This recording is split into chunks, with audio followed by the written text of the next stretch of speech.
Hey, good evening, ladies and gentlemen. I'm Bo McMichael here on Score 58 Network. Got the game of the week here on a wonderful Friday. You can only say wonderful Friday when you say wonderful Friday. It is September 30th, 2022. I've got two great guys and another gentleman on his way to us to get ready for this Griffin High School, Spalding High School matchup. It's an inter-county matchup. It's going to be a lot of excitement here at Griffin Memorial Stadium. Sit tight and enjoy it. Alex Schaefer and Eric Hybelt, how you doing today, gentlemen? Doing wonderful, Bo. How are you tonight? Well, hey, man, I appreciate you that. I haven't slept much. It's been a long week. You don't want to talk about me. I'll go into my troubles later on this part. But I said last night, I said, hey, let's just go ahead and do a game, especially if they're going to kick off at 6 o'clock in the afternoon on a Friday. We only have about 10 games going on here for Score 58 Network. Why? Because everybody played last night on a Thursday. It's been insane.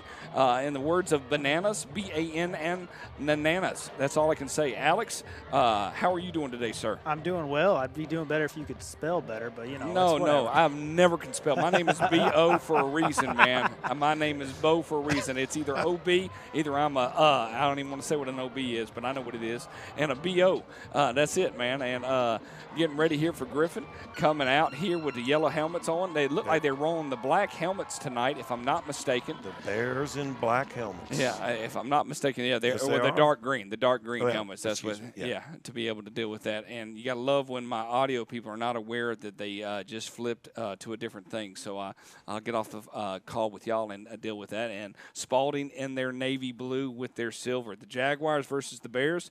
Gentlemen, I'm going to let y'all take it away and talk a little bit, and we'll get started. Yeah, we're coming at you from Griffin Memorial Stadium, as Bo said. It's a beautiful night for football. It's cool, it's crisp, but you can really feel fall coming into the atmosphere. Very much so. In the greater Atlanta area, and it's the heat is broken. It's going to be a beautiful night. We should have clean weather all night long. For the most part, Ian is staying away from us in the Atlanta area, so that's been good news. We appreciate that. And so I'm excited, Eric, about this matchup. Griffin and Spalding is a matchup every year where it doesn't really matter how either of these teams are doing. It's one of those rivalries where they're going to come and be ready to play every single year, and it's always a dogfight. Yes. I expect to see a lot of speed on the field and a lot of energy because, as you just said, these two teams – inter-county rivalry, there's not going to be anybody that's not fired up for this game. Absolutely, and they look forward to this, every year. Yeah. You know, as a coach, let's be real. If you win the rivalry game or games, if you have more than one, it means a lot for you. Absolutely, and not only is it that rivalry, that inter-county rivalry, but they're also in region together, and they're both sitting at 1-0 in the region, trailing behind Perry, who won last night, and is sitting at the top at 2-0, and they're both looking to make their mark here early in this region series and try and go up 2-0, tie up with Perry at the top, and the winner is going to be sitting pretty and have control of their own destiny heading into the later stages of the season, and the loser is going to be playing catch-up. I think that you're probably looking at two playoff teams right now, but you don't want to be a 3 going into the playoffs. You never want to have to go on the road. Always better be a 1 or 2. Absolutely. Always better to be a 1 or a 2. Well, it looks like we're about to kick it off, Alex. Absolutely. It's going to be Spalding kicking off to Griffin. So Spalding is going to get the ball back to start the second half. We'll see how that progresses throughout the night. Kick is away, and it's a deep kick down just on the pylon, and it's going to go out of bounds for the touchback. Very fortunate for Spalding there not to kick out of bounds. Yes. I talk about it all the time. I'm an old head where I think a kickoff should be just like a punt, where if it touches the ground, it can go out of bounds. If you have a chance to field it, then there should be no penalty on it going out of bounds. I don't like that it's an automatic if it's out of bounds, period, kind of play. But either way, we'll get the Griffin offense set up shop at the 20-yard line going out to start things off, and we're going to get our first look at this high-powered Griffin offense. They're coming into the game 1-4 on the season, but again 1-0 in the region. They beat West Lawrence last week. Big win for them at home, winning 28-16. And our first look at the option offense. The ball's on the ground. Oh, no. And at a little bit of technical difficulty still on there, and it looks like Griffin is going to fall back on top of it. Very fortunate for them to get on top of it. It's going to be backed up to the 16-yard line, and it'll be a 2nd and 16. Second and 14 back there after a 4-yard loss. And that speed option is always dangerous, especially at the high school level. And it's always nice when we stream from a new location, especially at 6 o'clock Eastern Standard Time. We get a little difference. So we're going to doing some adjustments here, and we'll be right back and get ready for the game here to make sure we don't have any more freezes. And it's not freeze frame. Who sang that song? Was that the Cars? I think believe it could so. be. I think it could be. All right. So. And Alex, it's okay for you not to know that, man. All right, let's get some sights and sounds of the game here.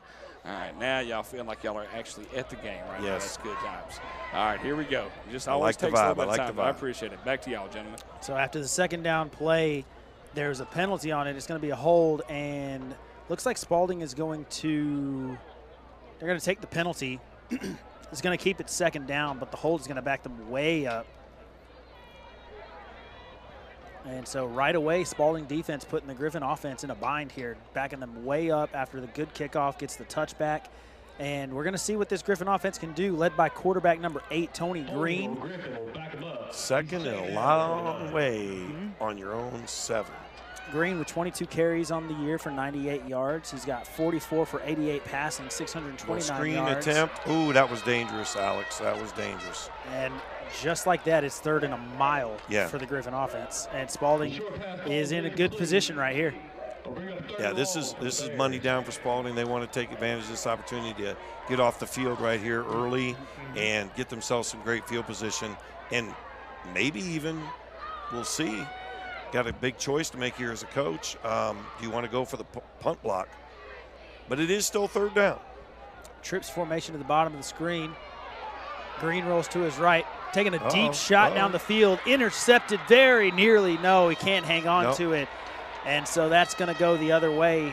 4th down goes Griffin's way after the interception is unable to be made by Spalding, but it's still a 4th and very long here, and it's going to be a punt for Griffin, you have to assume. So our folks at home, let's be thinking here, what are they going to do? Are they going to go for the block, or are they just going to accept the opportunity for good field position? And I think this early in the game, I think you don't come after it here. I think so, You too. don't want to risk running into the kicker and giving yourself a free 1st down. You've got your defense off the field in a 3 and out. I think maybe if it had been a bit longer of a drive, I think if the situation is deeper in the game, then maybe you start looking at that. But right here in this situation, you've got everything going for you. You don't want to make a mistake here.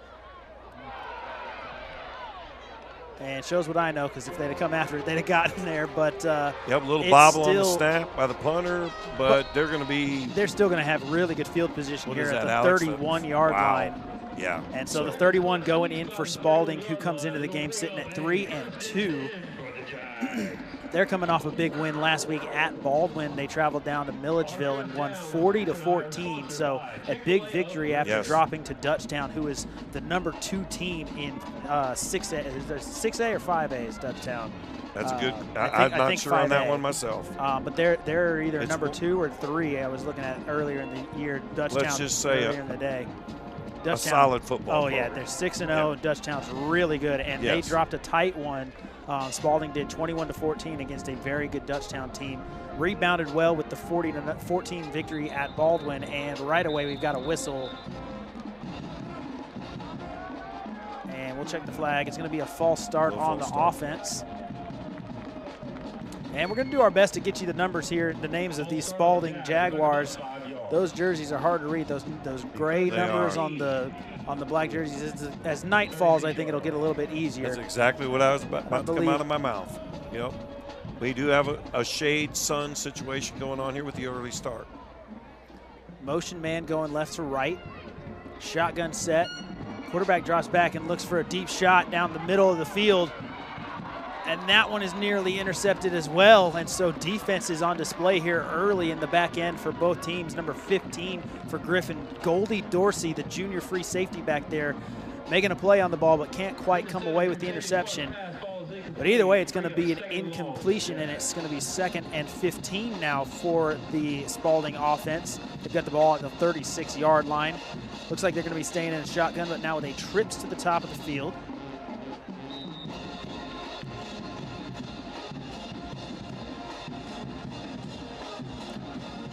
we have another penalty? And we have a timeout here, I believe. Or maybe not. Not sure what we got, Alex.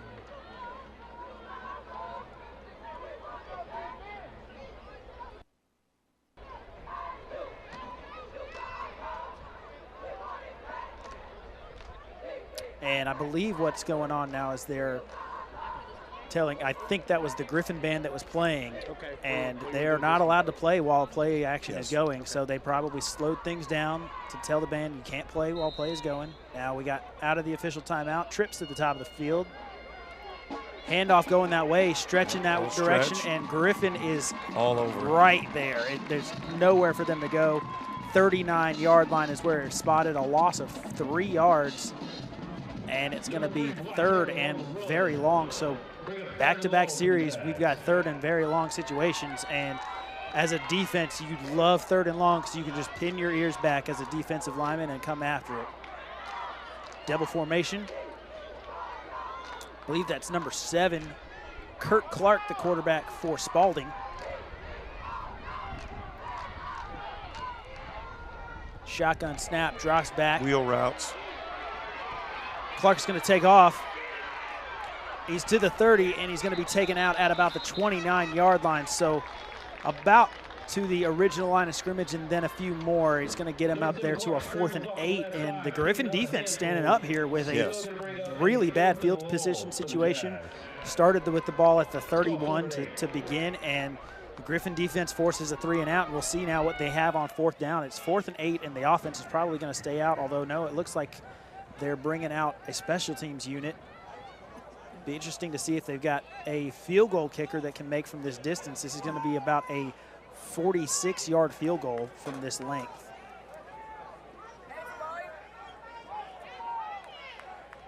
And no, it's actually going to be the punt squad.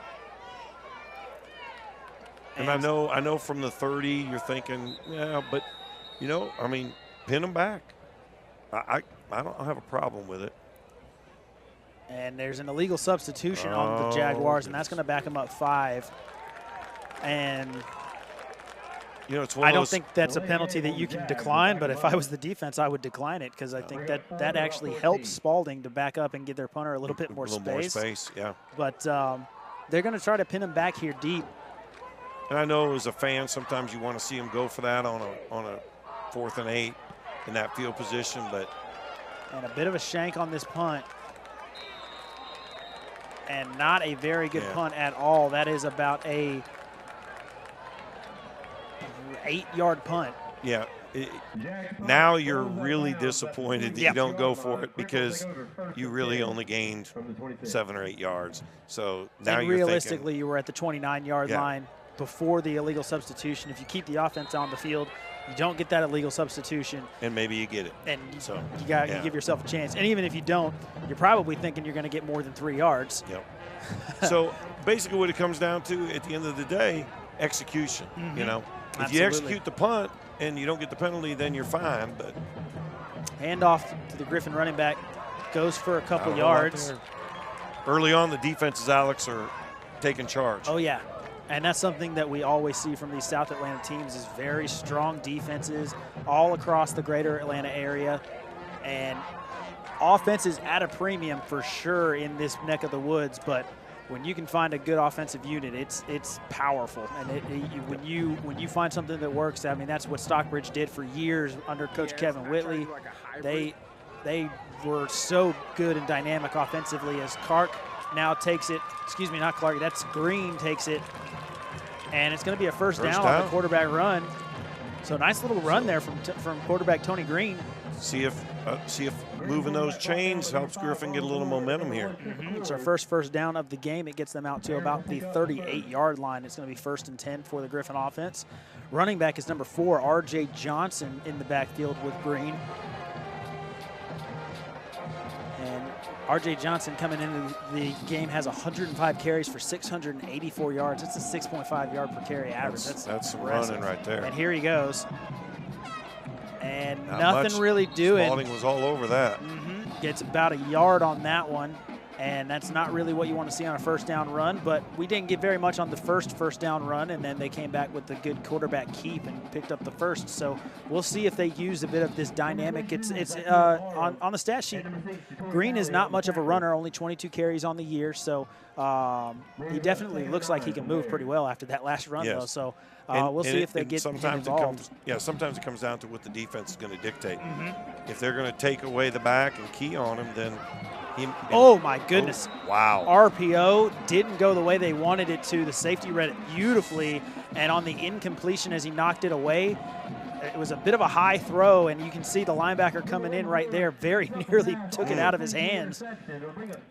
So our third straight series with a near interception for the defenses, and you got one of them's going to go the way of the defense here sooner or later. But it'll be 3rd down and 9 They actually for the had Griffin. a good situation there, Alex. They actually had a good situation, just a high throw. Yep, they had it, and I don't know if it would have picked up the first down. It was read really well by the safety. Trips down here to the right. Mesh concept. Over the middle on the dig, and very nearly intercepted again, thrown behind the receiver. That one was to number 2, Jaquavius Hightower, who is one of the leading receivers on this Griffin offense, and incomplete. That one, Green just a little bit behind his receiver on that one, and it brings up 4th down. And so we'll see if they have a bit better luck here on the punt with the punt unit this time around. It's never easy punting out of the shadow of your own goalpost, and so with a little bit more breathing room, we'll see if they have a little bit more patience and they are able to get away a good punt here.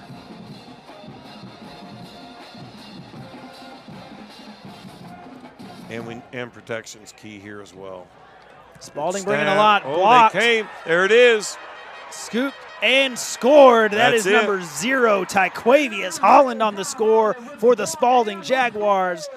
And the first score of the game goes for the home team in purple, and it's a defensive score off of the blocked punt. You love to see it. Best thing about scoring on defense is you get to go right back out and do it again. That's it.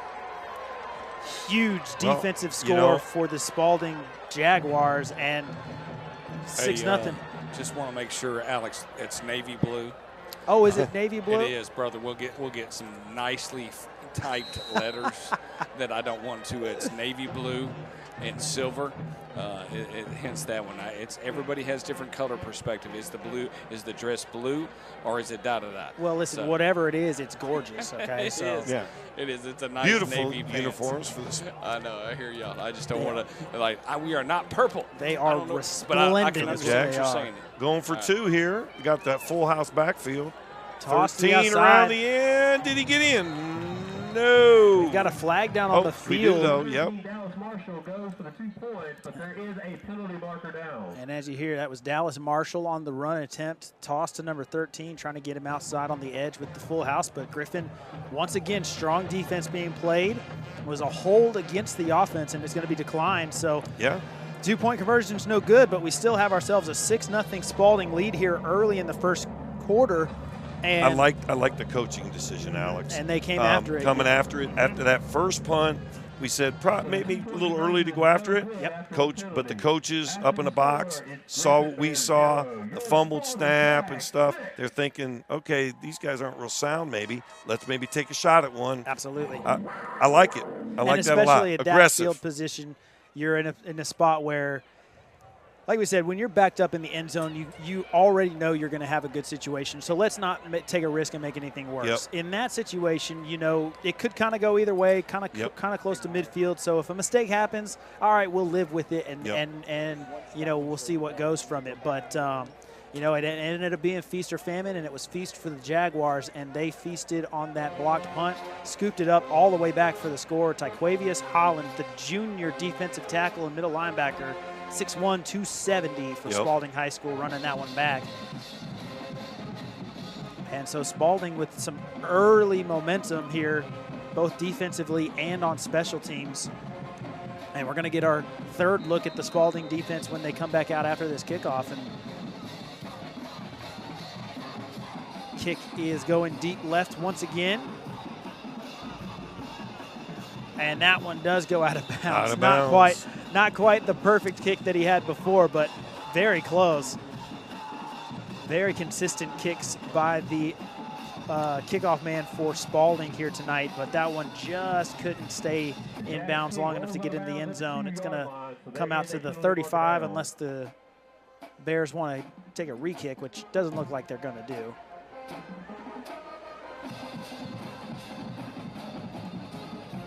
Illegal procedure on the kicking team, and so it looks like they're going to go ahead and take this one from the 35 instead of a re-kick. I don't blame them. I always want a re-kick. Kick it again. We played when I coached at Luella, we played McIntosh first game of the year. We went down there and kind of back and forth for the first bit of the first quarter, and then they ended up driving and scoring and kicking off to us. And we had a dynamite returner that year, and it ended up going out of bounds. First kickoff opportunity of the year as we see Griffin running it for no gain as they get back to about the line of scrimmage, if that. But they kicked it off and kicked it out of bounds, and referee the white hat came over to our new head coach at that time, and he said, "Coach, you wanted at 35, you want to kick it again?" He said, "Kick that thing again." Kicked it to our guy, and he went to the house. Answered the touchdown with a touchdown of our own on special teams, and made me feel good as a special teams coordinator. Amen. But yes, I'll always take that re-kick because kickoff is the most exciting play in all of football, in my opinion. Let's hope they don't get rid of it, because there is actually talk of that on some levels. I can't stand that talk. No. And so there's some discussion going on now here. Looks like there may be a bit of a uniform situation going on. We've got an official timeout, I believe. Oh, no, excuse me. It's a Spalding timeout. So that's their first of the first quarter, first of the first half. And so after the run goes for no gain, it's going to be 2nd down and 10 for the Griffin offense. And other than that nice run by the quarterback on 2nd down, Griffin has had nothing going offensively so far the first 3 series. They're definitely struggling to start off the game here, but it's early. It's early. And you talked about it in the pregame. Something that we knew we were going to get from both of these teams is there's a lot of speed on the field, and it's definitely on display defensively. Yes. Spalding has a lot of team speed defensively. They're flying all over the place. And they're getting 11 hats to the ball. Yep. And they're a couple of drops away from some big interceptions. Yes. That it could easily make it even worse. Yeah.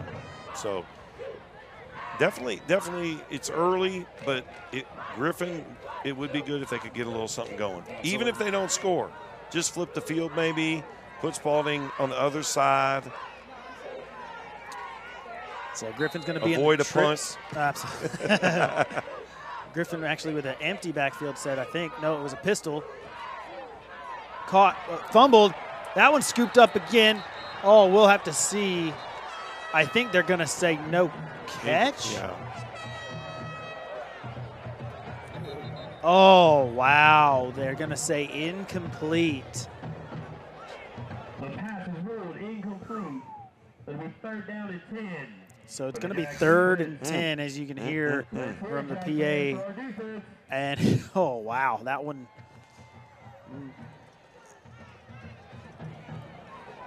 Well, Griffin's going to have another shot at it.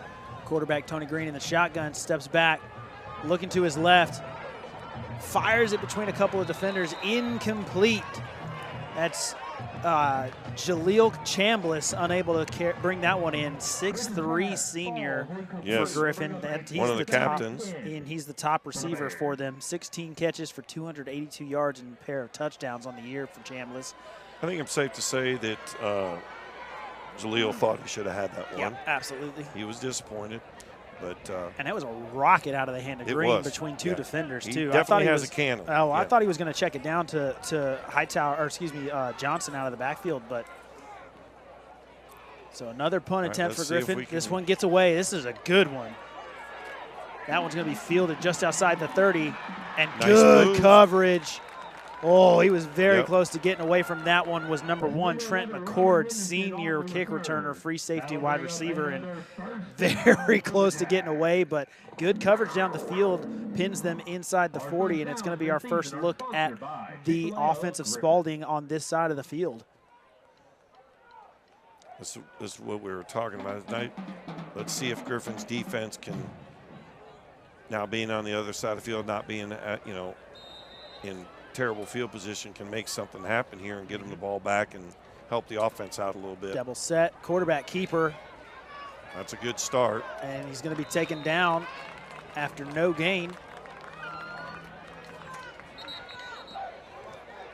And looked like a little bit of chippiness there, which is to be expected from these two fierce rivals. But Kurt there's Clark, going to be no absence of excitement. That's a nice way of putting it. Oh yeah, Kurt Clark, the quarterback for Spalding, gets out of the pile and is back in shotgun. Trips to the bottom. We're going to check the sideline.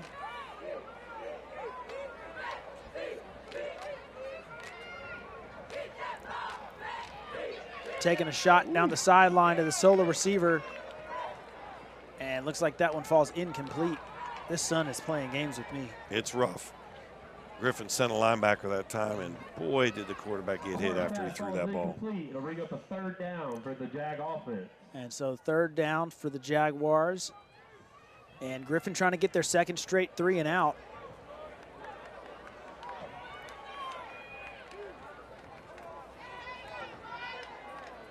Trips once again.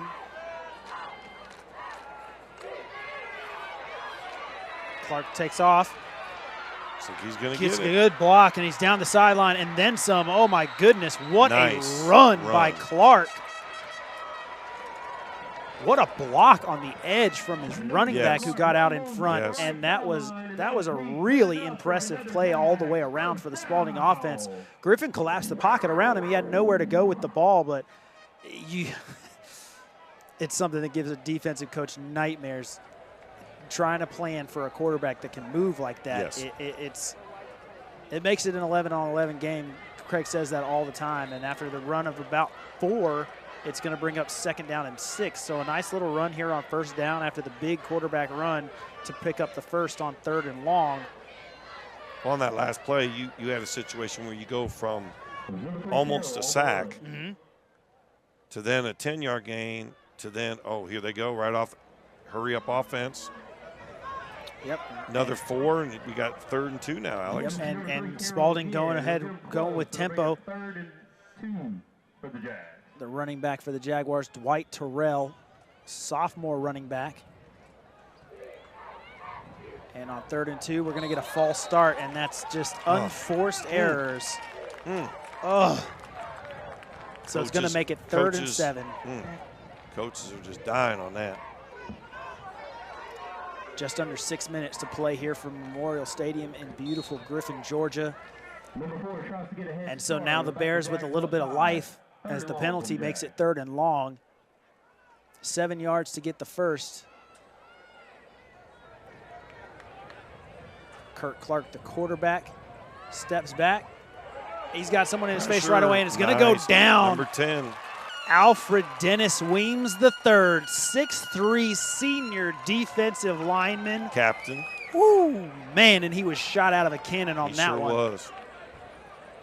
And after the big sack there for the Griffin Clark defense. really didn't even have time to do anything. And he tried to escape. He's got quick feet, but caught him by the shoestrings. Yep, shoestring, and that's going to to bring out the punt team again for Spalding.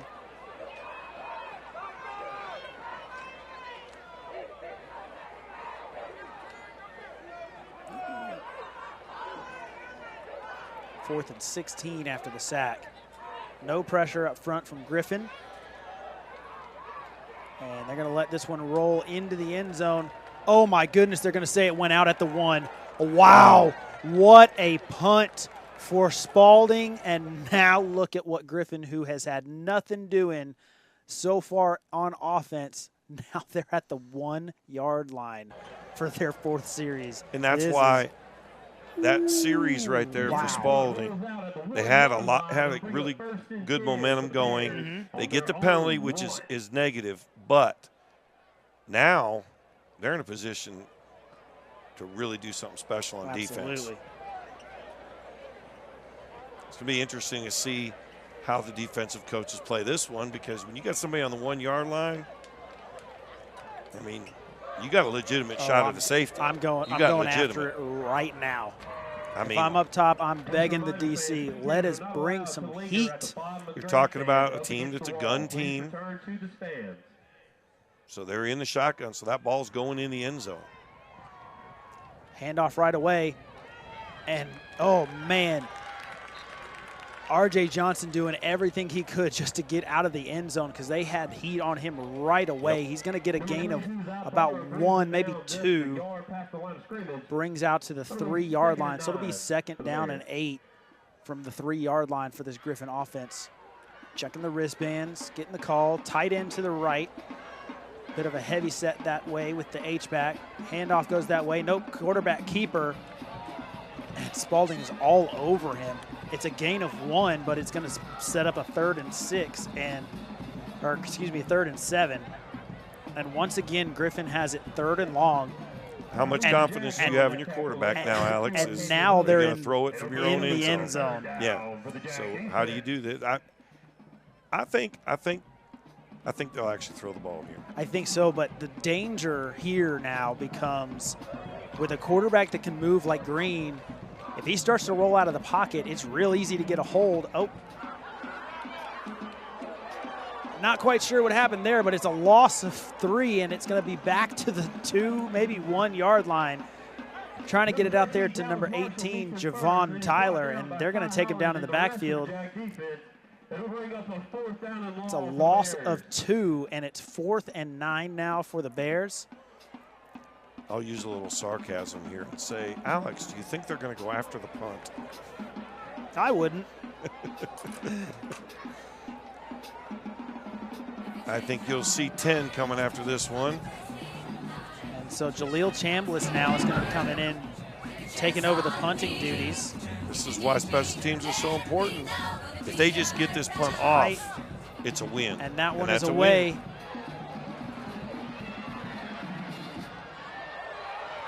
And good coverage down the field, and I believe I stand corrected. I think that's number 11, Robert Henderson, who was the return man. He definitely was on that one, and I think he was on the previous one as well. So Henderson with a nice little return there, getting to about 5 yards on that one. But the biggest thing is, I always say it, and Craig says it a lot, 17.4. It's you catch the punt. You have to. Even if you have to fair catch, which you don't in that situation. You don't have guys bearing down on you right away, but you can't let that thing roll. And especially on that one was going to roll for a while. So a good job of just getting it, securing it, getting what you could get, and then going down. And here we are again, 32-yard line, just about where the first series started. And swarmed immediately by the Griffin defense. And they're just, other than the quarterback run, they're not giving up anything defensively. Griffin's defense is hanging tough. Oh, right yes. Now. They're stopping the run. They're stopping the pass. The only thing is that they've given up some quarterback scrambles, which, as you mentioned earlier, that's the advantage of having a quarterback with wheels. Yep. Gives you that opportunity to make something out of nothing. Big rush coming. Taken down. Number 34 off the edge for the Griffin defense, Kenneth Stevens. And he's going to get him.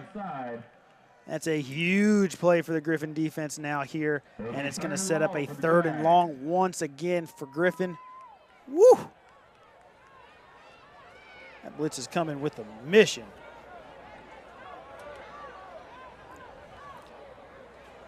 Tough play call here for the offensive coordinator.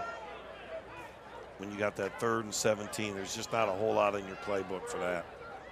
And they got a screen. It'd be a good time for a screen. I think so. But they go empty. They're only rushing 3. Griffin's only rushing 3, so they got 8 back. Throws on the run, and that one's going to go Yep. out of the end zone and incomplete. No one had a shot at that one, and it's going to be 4th down for the Spalding offense. Excellent play by the quarterback. He didn't have anywhere to scramble that time. He tried, but it was shutting down quick. He gets rid of the football, throws it away, no chance for an interception, and now they can punt. Punting is not always a bad thing. Nope. And especially when you're on the 40-yard line or 35, I think it is. And we've already seen them pin them at the 1. Actually, I was better closer with my 40. It's 38, so. And this one is good, too. That one's caught at the 2. Makes one man miss, makes another, makes 3 people miss. Wow. And, oh, man, Chambliss got the really edge. nice by the captain. And was very close to taking that one a long way. Still a phenomenal return there. Caught at the 2, brings it all the way out. We'll check the spot on it, close to the 20.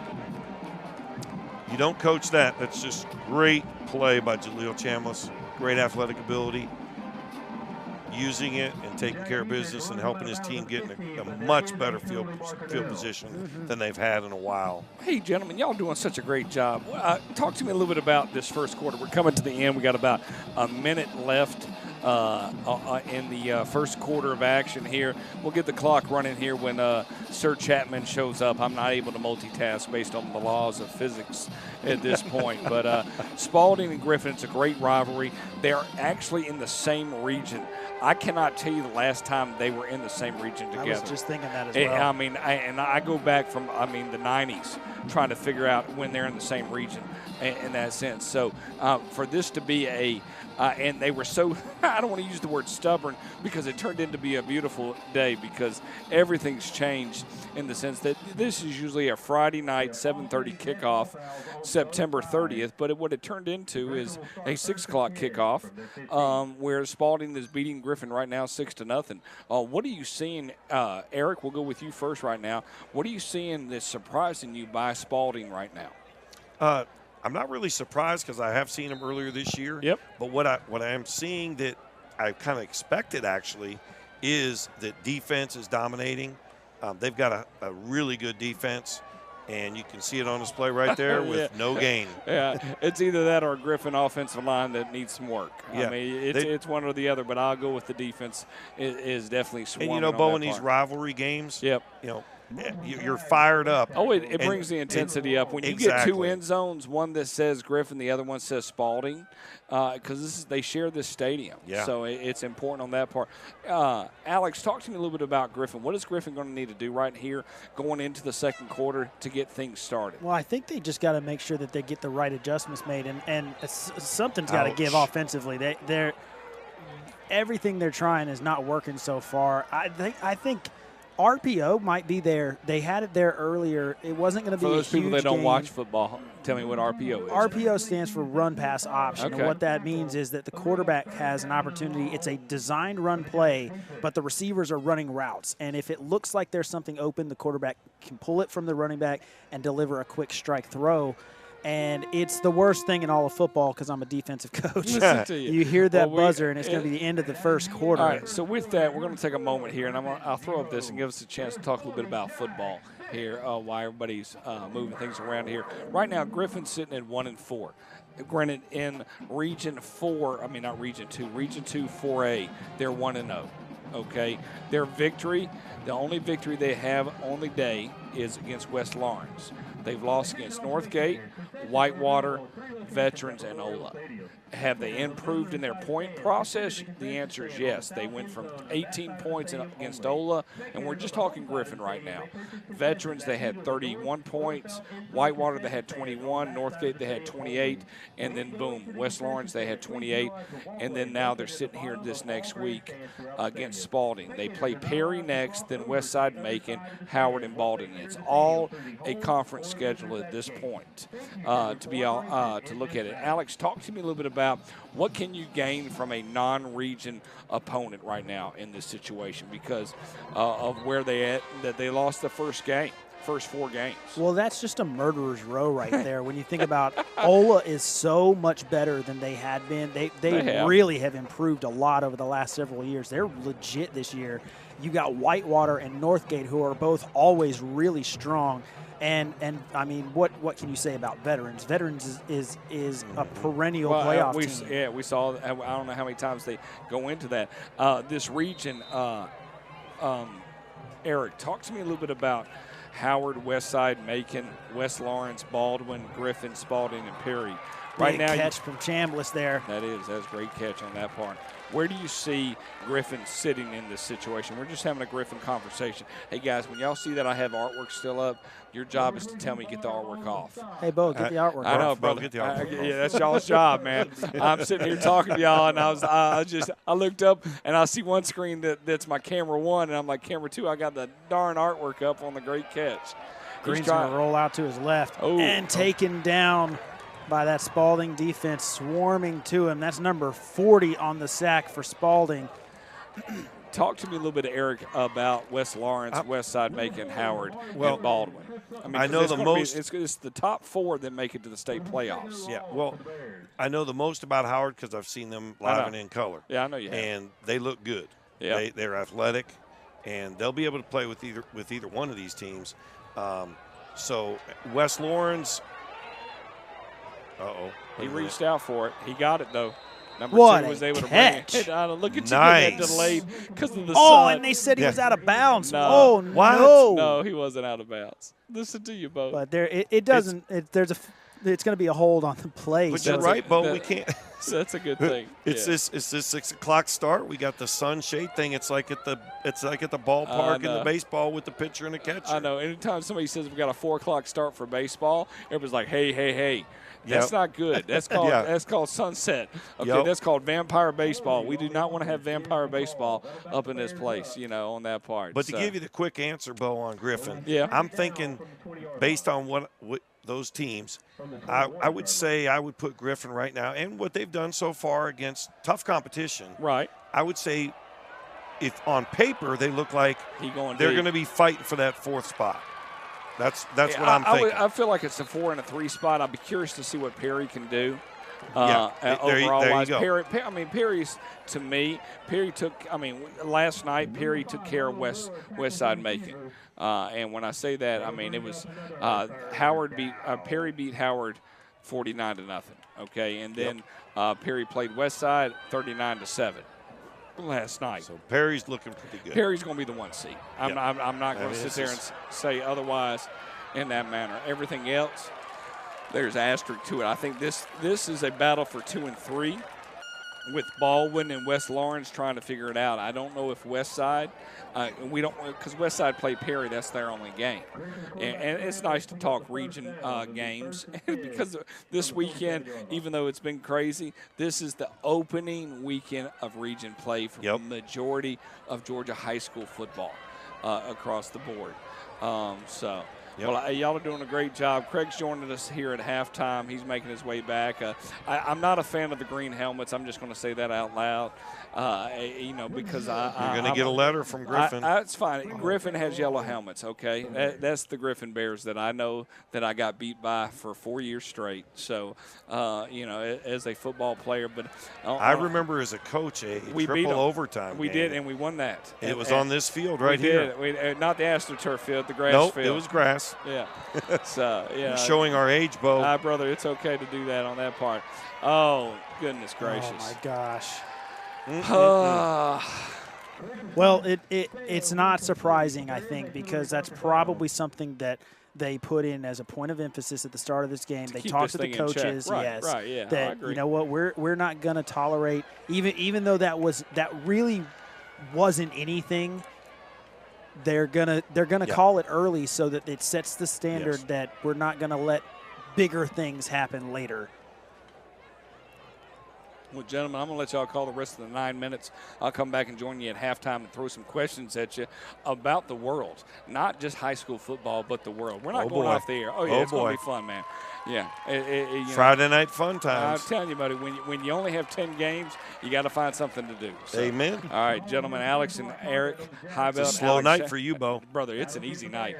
And, all hell will break loose here in a minute. Don't worry about it. Let's not jinx myself, man. It's been a long day. Going on 48 hours of no sleep here for Hurricane Ian watch.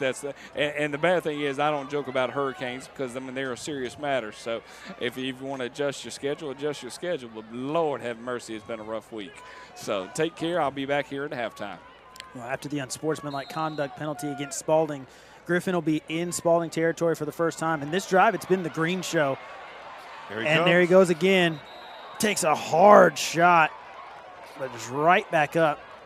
So after the scramble, it's going to go for about maybe 4 yards, and it's been all Tony Green on this drive right now. He's been making some really nice throws. He's been making some really nice scrambles. He's been making some really nice scrambles into throws, and it's just they don't have an answer to the Spalding defense right now for number 8. And let's go ahead and put it out there right now. Great job by Griffin as a team to hang tough. That was an early quick score by Spalding. Things were kind of negative. You know, they kept getting pushed back in their own, deep in their own territory on offense, and they just steadied the course. Yep, stayed with what they were doing. Stayed with it, and, now they're having a drive. It looks like we got a penalty here on them, unfortunately. Yep, false start. They're having a drive, and good for them because it's easy in a rivalry game especially. You can get down by a touchdown quick and be like, uh-oh. Trips to the top for Green, rolls out that way, looking deep, and overshoots everybody on that one, trying to get it out to his receiver, number 2, Jaquavius Hightower. I would have liked to see him take what they gave him. They gave him something underneath there that was pretty open. A little bit of a flood action that way, rolling to it. He got a little greedy, I think. Yep. And there's another flag on the field. And it's going to be a hold against the Bears. And so right away, back-to-back penalties against the Bears. It's going to be second down, but it's going to be second and very long now. Right? They got a gift on the incompletion and then the personal foul. And now they're just shooting themselves in the foot here. And penalties will kill a drive every single time. And now back into their own territory. Green steps back, looking to the right. There you go. And incomplete. Did he catch it? And they're going to say incomplete there. No. Yeah, incomplete. Okay. I tell you what, I like the throw though. I like the call as far as I like that he went to that receiver. It wasn't going to get him a first down. But like you had said, Alex, it was second and long. So on second and long, you could take that play and then get another one. Unfortunately, a little short. He short-armed it a little bit. Trips to the bottom. Green stepping up in the pocket. And he's going to go down once again. The Spalding defense, there's so much speed. Yes. They close so quickly. He looked like he had some room to run, and then he stumbled for just a moment, and that was it. It's immediate there on him. It's crazy how fast this Spalding defense is. And to Bo's point earlier, I mean, this is a tough region, but both of these teams have shown that they have defenses built for the playoffs, built for a deep run in the playoffs, and if either one of them can really get something going offensively, watch out. These two teams are going to be a real danger. So Griffin will punt. Punt is away. That's number 14. Don't come after it this time. Zyke Middlebrooks. And good coverage. Yep, very good coverage. Brings down Robert Henderson, number 11, the kick returner for Spalding. So not a great punt there for the Griffin Bears.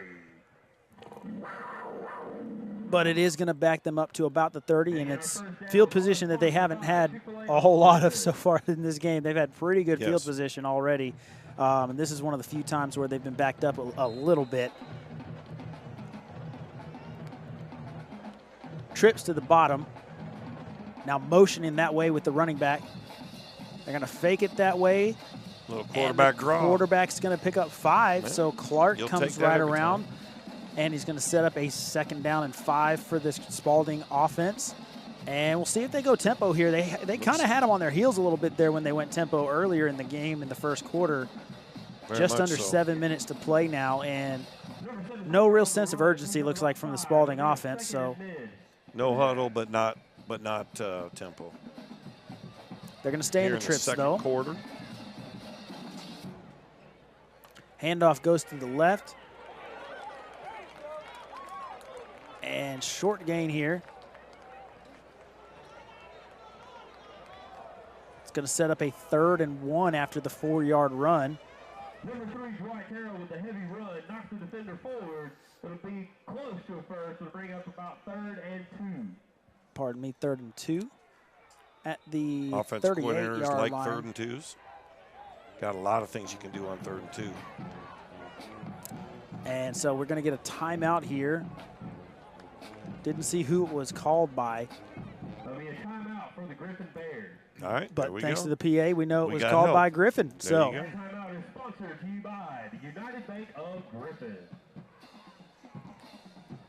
So 6:26 left here in the second quarter. Spalding leads 6-0, and Griffin is going to get the ball to start the second half. No, I take that back. Spalding gets the ball to start the second half. And so we've got a 3rd and 2 coming up here. I'm a big fan of 3rd and 2. I like it better than 3rd and 1 because it gives the defense just a little bit more to think about. I think ideally I like 3rd and 3 3rd and 3 is kind of the money distance, because at 3rd and 3 you're a little bit too far for power, but just right in that range, but it's not so close that you can just put everything on it. Yep. But you've also got enough breathing room that you can do something in a short game. There's so many options, Yep. 3rd and 3. Quick screen to the receiver. There's just all kinds of stuff. And so it really gives the defense fits of trying to figure out what they're going to try to do in that situation. But trips down to the right.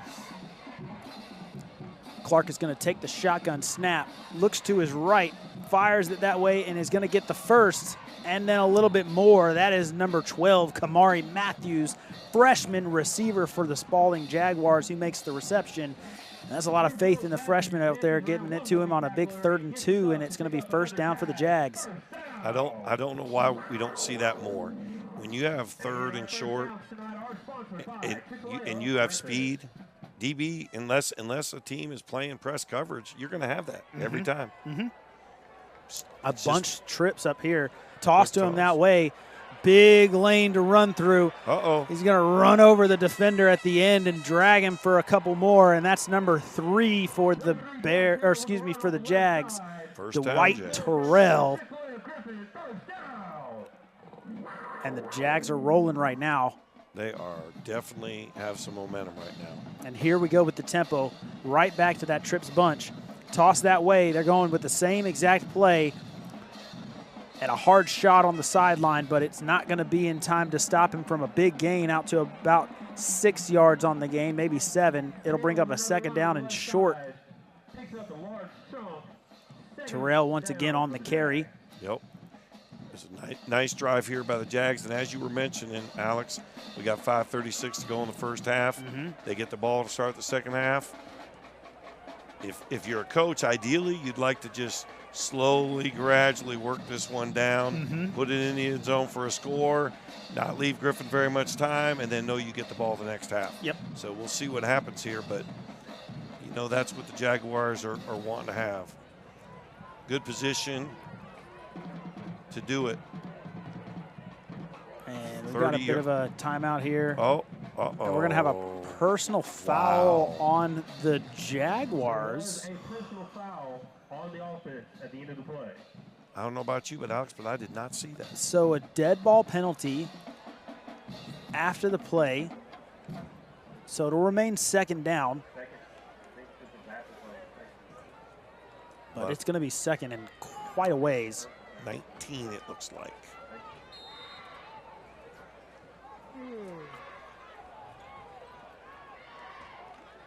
So they're going to go quarterback keeper, that heading that way toward the trips bunch to the bottom.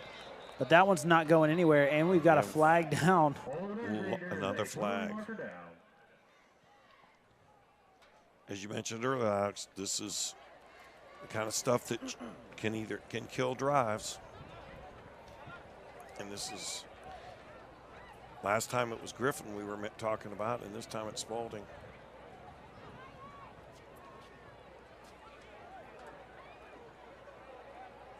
Holding on the offense. And that's going to stay second down, but now it's going to be second down and the distance from Griffin to Spalding. It's so hard to overcome penalties. It just is so hard. It's such a key part of the game. That and turnovers.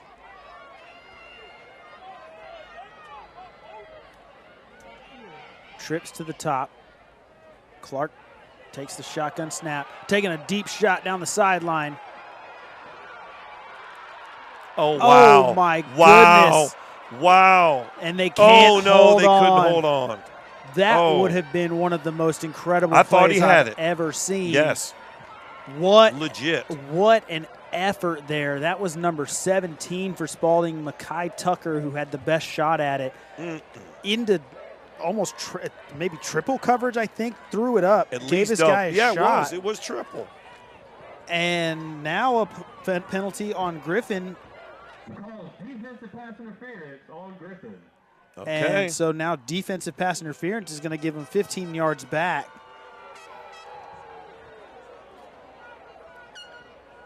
And they needed it. They 'cause did. It was a long way to go. What an effort Gives there them- from the Oh, Spalding it was. receivers there. It was. Not just from Turner, Tucker on the end of it, but from the receiver. I couldn't see who it was that went up to try and couldn't make that the catch, number but either. he went up and climbed the ladder and popped it up in the air. And then when it came down, he had a couple guys there that had a shot at maybe making a circus-type catch, but couldn't quite do it. Now we've got a wide bunch to the top of the screen and trips. Actually, now it's like a stack. Yep, you know, Actually, stack, it doesn't look wide like they stack know to what it's left. supposed to be. I think they were still getting the play call. They were checking their wristbands. Oh, you know what? They had moved the chains. Not a good thing.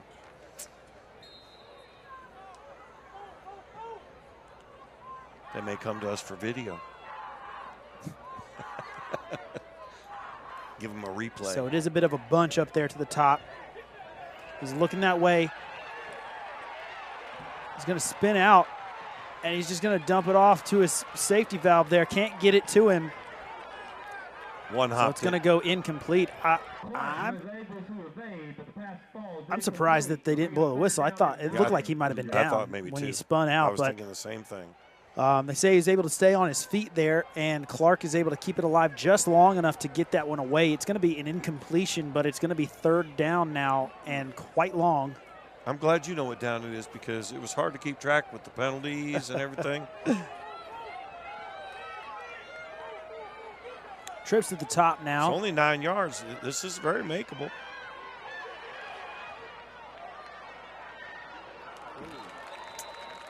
And 3rd and 9.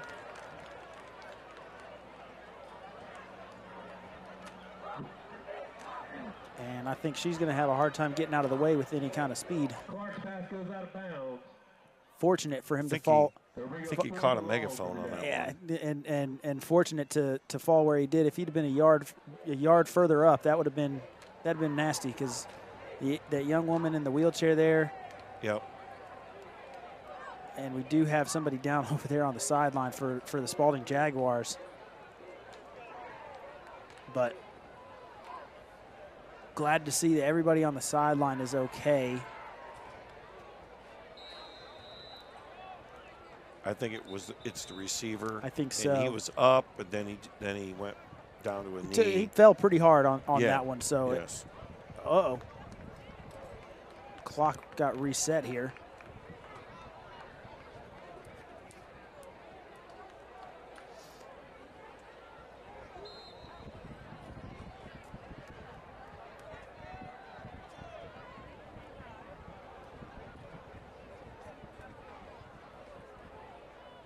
And they've got it fixed. But here comes a punt from Spalding. Kick is away. And we have a And I think whistle. that they're gonna blow this one dead because I think that was before they got the clock restarted. Yep.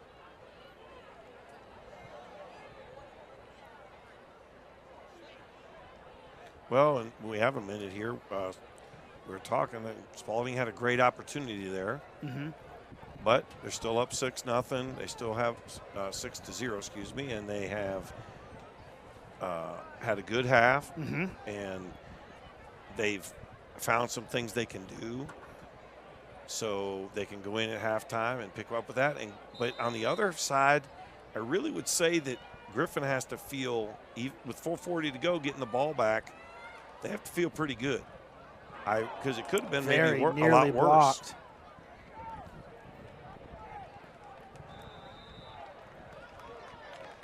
And so, tit for tat, Griffin came back and almost blocked a punt of their own, and that Yes. was not a very good punt. I don't know if it got tipped at the line maybe by the man who got in there and almost Very well made the could have block. And then it takes a favorable Griffin bounce. And so now it's going to be 1st and 10 for the Griffin offense. They're going to take over at the 18-yard line. Long way to go. It's going to be an 82-yard drive to put it into the end zone if they can go that distance. But with 4:40 left, they could potentially run this thing down here, go in, score, and steal a possession here, scoring at the end of the half without having to give the ball back to the Spalding offense, knowing that they're going to give it back to them at the start of the second half. So under center for the first time go the Bears, and the handoff goes for a couple. He did well to keep that from being a tackle for loss. Mm-hmm. There was a Spalding. I did not catch the number in the backfield quick. Griffin is able to pick up a couple and bring it 2nd and about. At a minimum, Griffin wants to control this ball for 4 minutes, even if they don't score. Mm-hmm. That is big. They really want to not have to punt this ball. Devils formation for Green, the quarterback. Back behind him to his left. Here comes that speed option. They're going to pitch it out there, and a beautiful play made by the cornerback out there, number 5, Ronald Moore Jr., junior cornerback for the Jaguars. And he just said, get off me, I got somewhere to be. Making the tackle behind the line of scrimmage on the speed option. Maybe got back to the line of scrimmage. Number 5, Ronald Moore. Really nice play there. Bring up 3rd down for the Jag defense. And so we saw that speed option on the first play of the game. Fumbled. They were able to get back on top of it, but going back to it, bit of an early pitch there. Looked like he could have held on to it for a little bit longer, had a bit of a lane, but getting rid of it pretty early, and then nowhere to go for R.J. Johnson, the running back. So now 3rd and long. We'll see what Green does here. Rolls to his left, flips it out to Johnson, who gets away from one, gets away from another, but then the rest come and the ball's out. And I think that Griffin got back up on top of it. Yep, looks like they did. That was center number 51, Cortavian Scott, who got back on top of it. Very heads-up play by the senior there to get on it.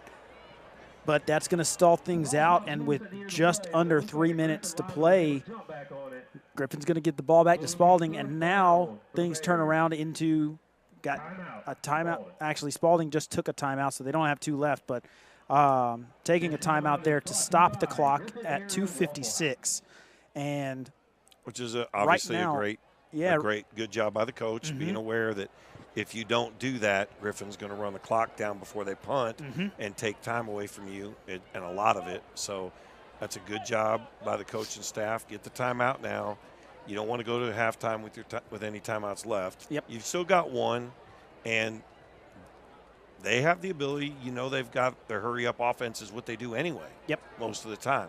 So this is just play our normal game, but we're going to stay in NASCAR mode or whatever they call it. A lot of teams call it NASCAR mode, and they just need to do their thing and have a great opportunity. I mean, you're talking almost 3 minutes. Yep.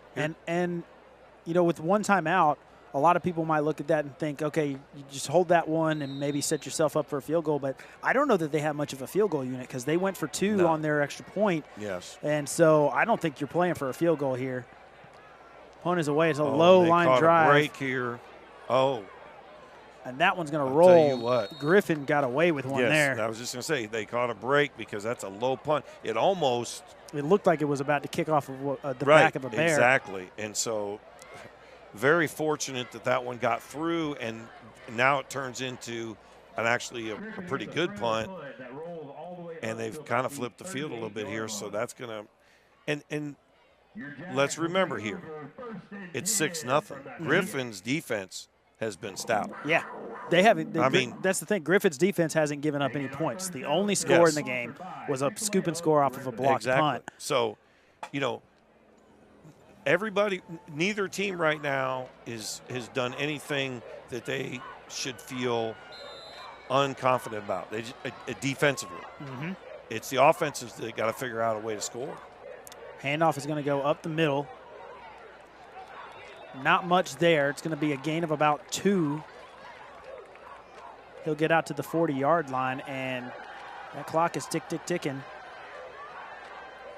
And that right there, and what we're talking about shows that these coaches are playoff coaches because, and you mentioned it earlier, Alex, 2 stout defenses. That's how you get to the playoffs. Carter rolls to his left. Tries to get the edge. He's going to get there. And did he catch that? He sure did.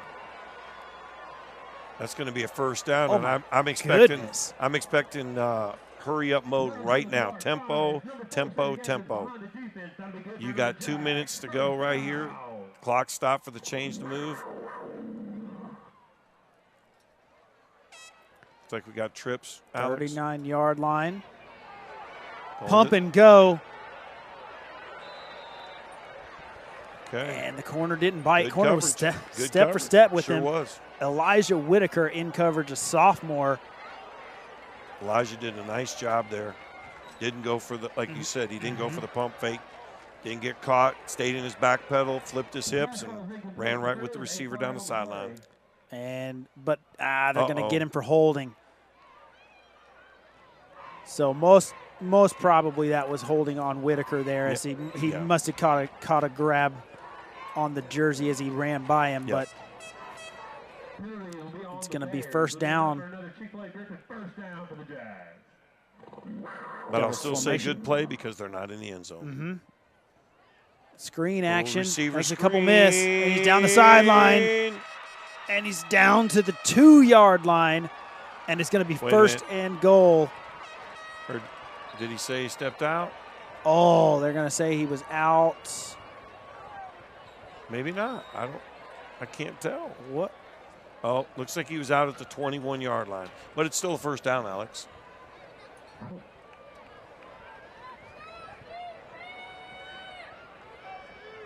Number 9, Kwan Davis with the reception and the run.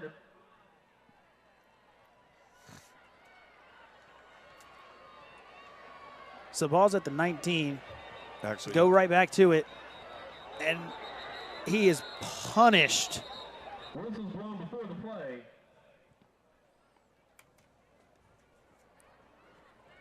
see what we got here. Get a little reset, Alex.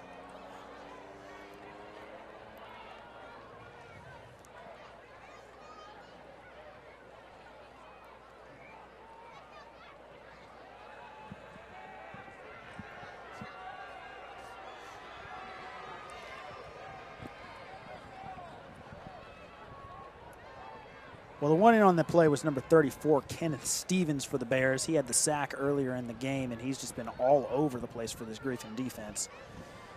I think they, I'm not sure, but I'm wondering if they're having a conversation about the previous play. If they weren't really sure of everything before they got the other one set. Because looks like there's a Spalding coach that's trying to convince him that the ball should be down there inside the 10. So I don't know. Well, the stick was moved up to the 19.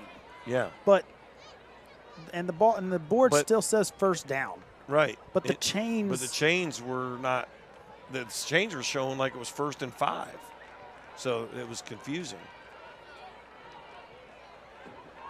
If it was well, we've got a minute and 50 here. Yeah. Spalding has one timeout left. Griffin has all 3. I don't think that's right because I'm pretty sure that they had called one earlier. But under 2 minutes to play. Spalding has everything at their disposal right now, I think. They tried to go back to that screen, and it was snuffed out immediately. I wouldn't be surprised to see them go back to that and go with the screen and go here, try and hit a fade into the end zone. And it's going to take some real discipline. I mean, we've already seen it from Whitaker up top where it was just it was well played, but just a slight hesitation on it caused the hold. And so and we're going to have it backed up. I guess it was a false start that they're going to say was the dead ball. So it'll be 1st and 10 after a 5-yard penalty. I don't know what's going on.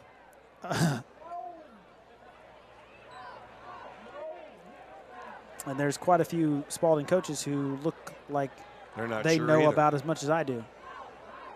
All right, so we got the chains And at now- 1st and 10. Now the change of But the ball 5 reset. yards back.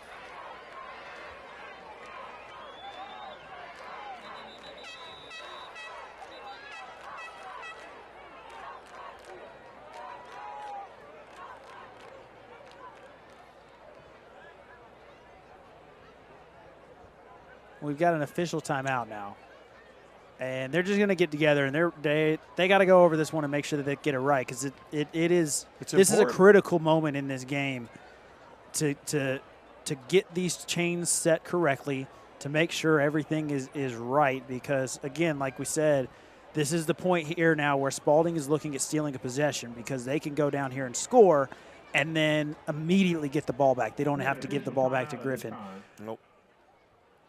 And so I really like what Spalding has done when they've gone tempo. I don't know why they've gotten away from it from when they haven't been doing it. It's been giving this Griffin defense, which has been very good all game, a lot of problems.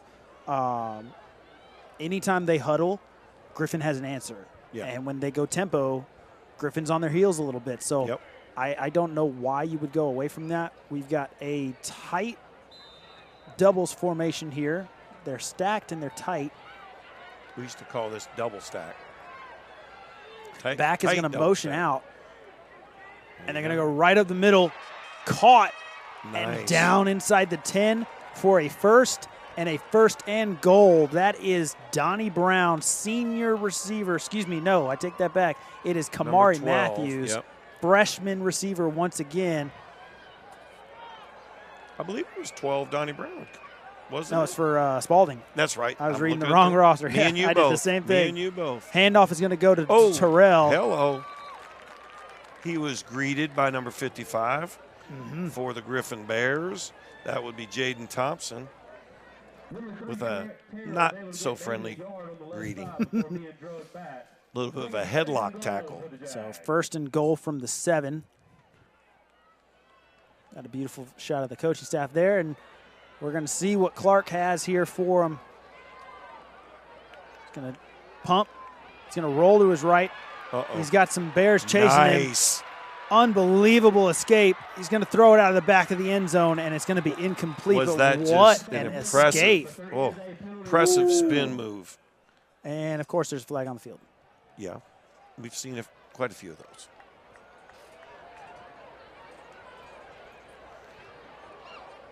And this is probably going to be holding, and it's not really surprising.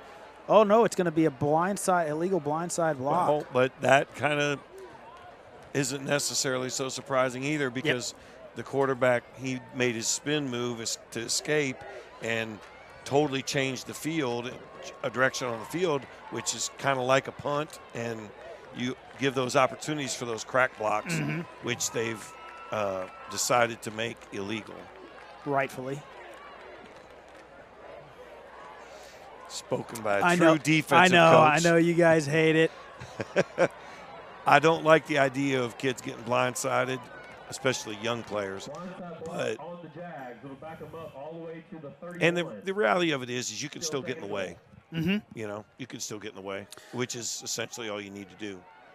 31 is the yard marker. It's Wow. 2nd and goal from the 31. Deep shot down the sideline. Jump That one's ball. going to be batted away. Nice play by number 5. And we're going to get another flag here. Here comes the personal foul. jeez. And Oh, that one's going to go against Griffin. That's number 10, Alfred Dennis Weems, who had the big sack earlier in the game, coming all the way from the defensive line out there to taunt. And, again, we said it early, it looks like not much, but it's clearly a point of emphasis for this refereeing Yes. crew, knowing what this rivalry is, knowing how chippy it can get, and they want to prevent the big thing. So they're going to take the little things. They're going to punish the little things. They're going to issue consequences and establish we're not letting you do this. yep. and it's a moment that Griffin that you can't afford to have that penalty in that moment. And once again, perspective makes it harder to everybody's perspective is different. And as a fan, as a Griffin fan especially, in this case, you're frustrated by that. Mm-hmm. I mean, and you're going to want to say that really wasn't that much, like you said, Alex. But at the end of the day, you have to keep controlling these ball games because you don't want something happening where we end up with a game where half of both teams are not able to play. Well, and not only that, but also the consistency. Yep. Clark's going to take off. Clark's feet Oh, my again. goodness. What a run. Did he get in? Are they saying he's in? It was close. And he's in Wow. for the score. Wow. Look at him. Look at this replay. He just said, get off of me. And he just dives. And in for the score Is the across elbow the goal down line. before the ball? I don't know. I don't know. But guess what? There's no instant replay in high school, so it's a touchdown. There is no instant replay. And what a The run. JAG student section is fired up. Sorry, Alex. Didn't mean to step on you there. No, what a run at there that. by Kurt Wow. Clark, the senior quarterback for this Spalding Jaguars team. They're going to line up to go for two. Right now, we've got a 12-0 Spalding lead. Could go to 14. Handoff going the other way. And unable to get in is number 0, Tyquavius Holland. So they gave it to the guy who scored the first time for Spalding on the scoop and score, and he's unable to power that one in to put it to 14, but it's still going to be 12-0 in favor of Spalding, and there's 37 seconds left. Yeah. It's exactly what you want to do. Yeah. It's exactly how you draw it up. They took the timeout on the 4th down to stop the clock, to give themselves some time. Yep.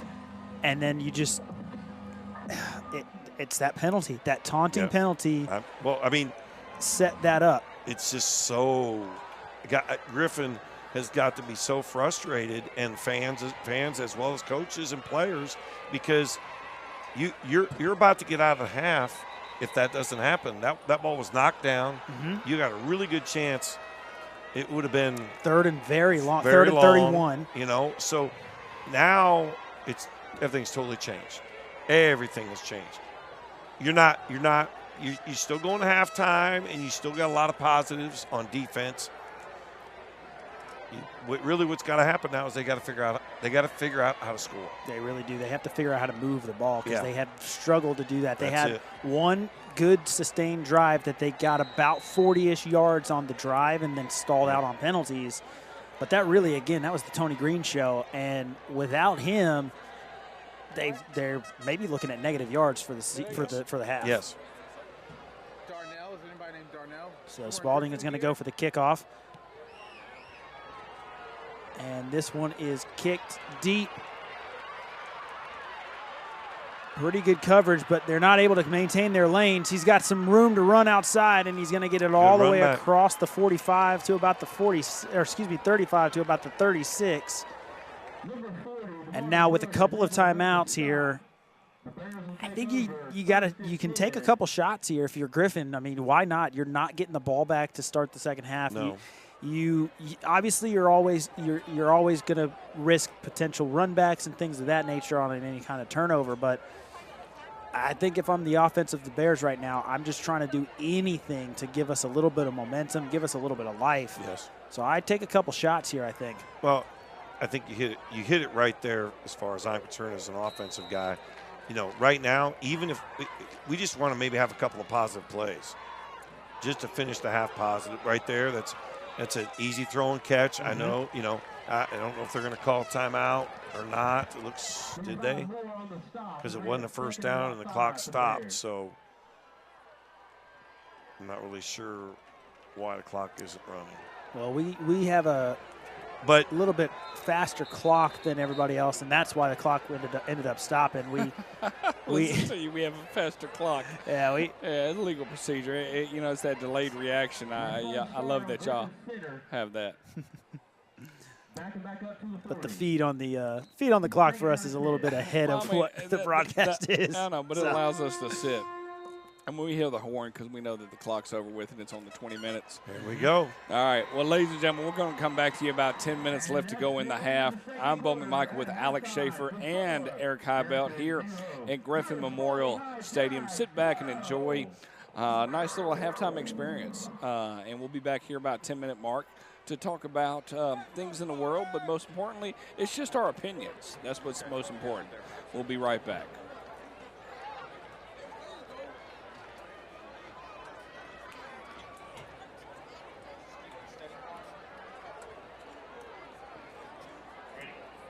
All right, we'd like to take this time to recognize our sponsors tonight.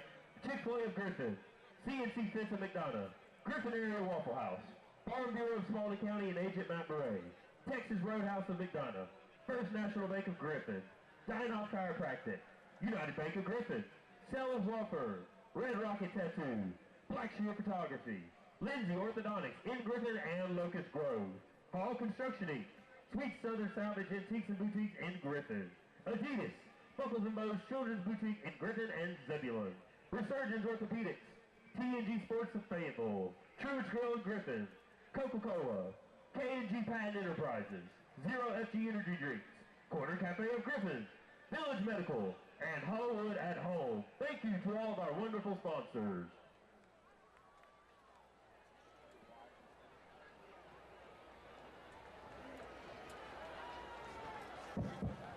Testing 1, 2, 3. And you already know. Ladies and gentlemen, welcome to Griffin High School Marching Band of Gold. Under the leadership of the band director, Mr. Daniel Goodman from Florida A&M University. If you officialize to the 50-yard line, Carver Road Middle School, stand up. Ethan Showtime Bearden is our drum major. You heard it, GHS.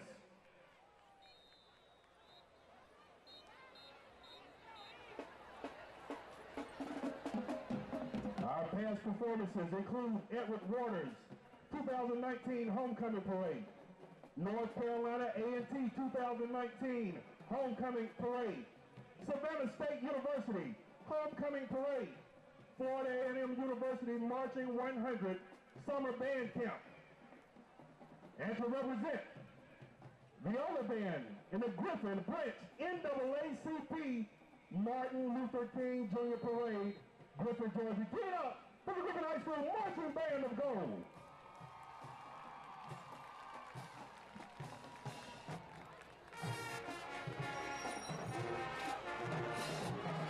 How's that look? This will be our tribute to Michael Jackson, the greatest.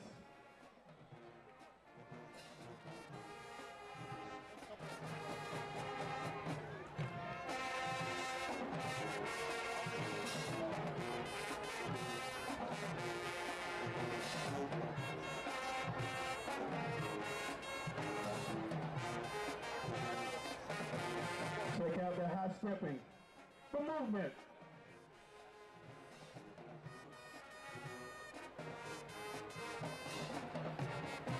And you know the tune. All right with you.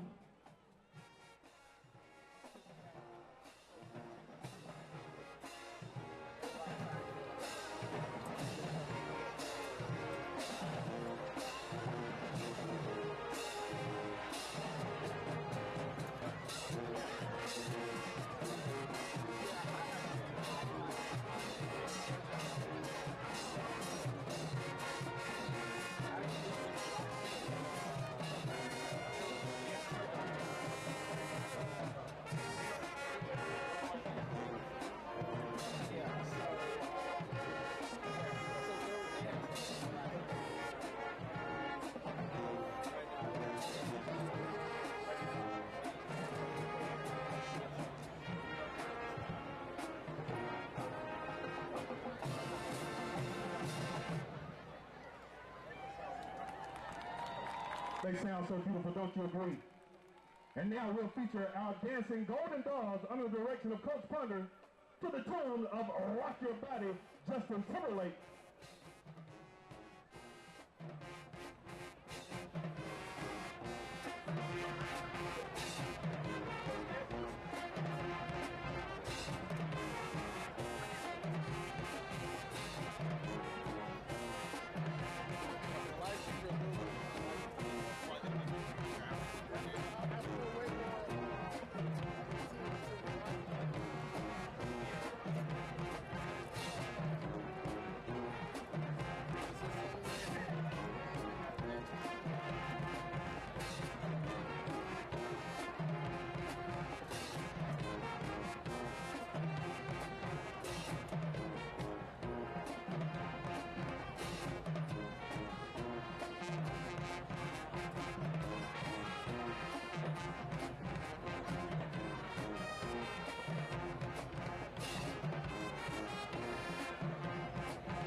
Let's give it up for the Dancing Golden Dogs.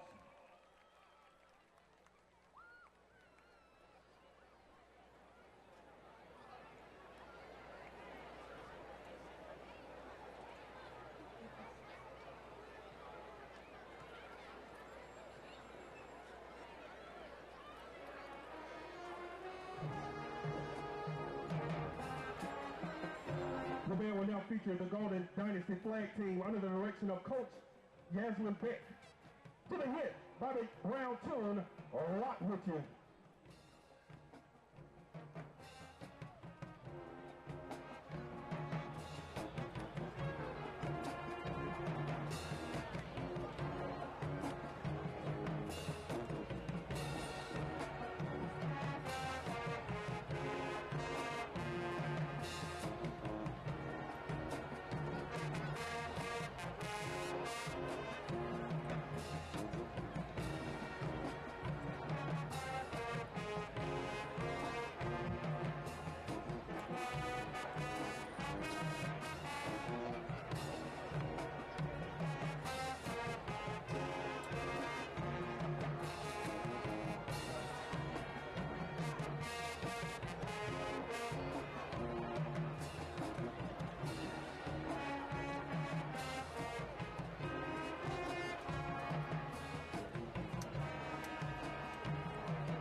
You're welcome to rock and roll with us.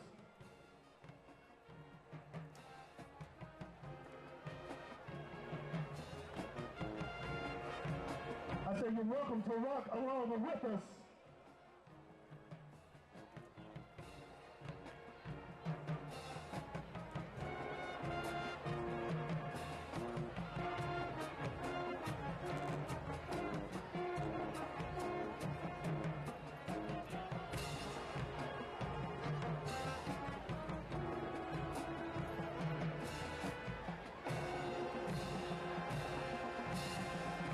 Let's give it up.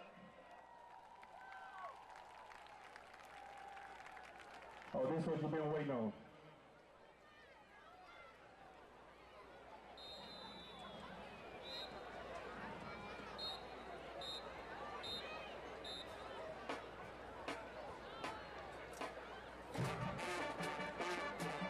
Get ready for some Nardo Wick, Lil Jon, Nuckety Buck, and So Silly. It's the Showtime Band.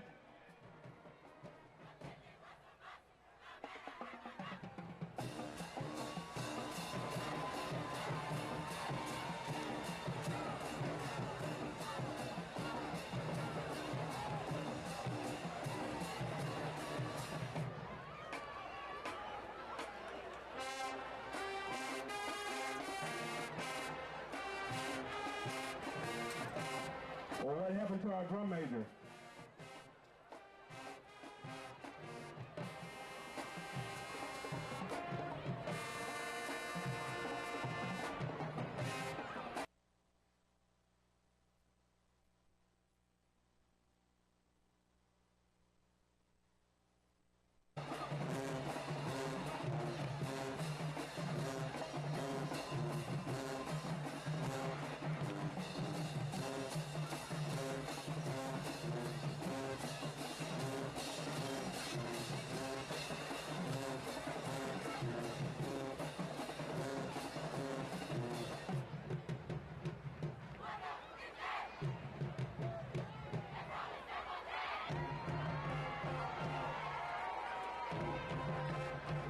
In my Nardo voice.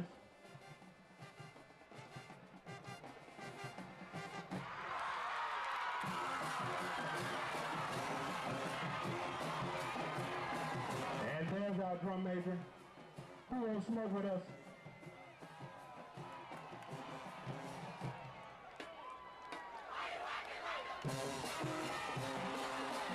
Lil Jon in the house.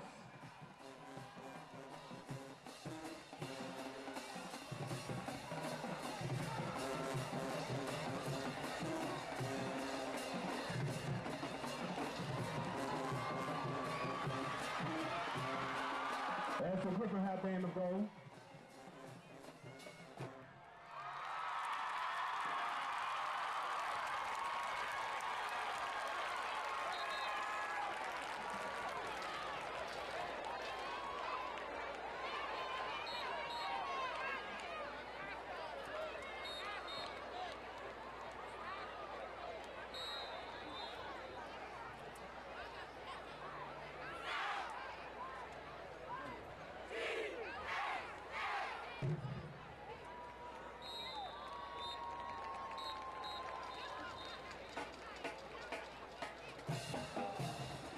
And once again, thank you for letting us rock the field. The dancers under the direction of Coach Punter, the flags under the direction of Coach Beck, drummer under the direction of Mr. Keon Whitehead, and Mr. Kobe Thresh. The assistant band director is James Odom. Ladies and gentlemen, you witnessed the Griffin High School Band of Gold. We are!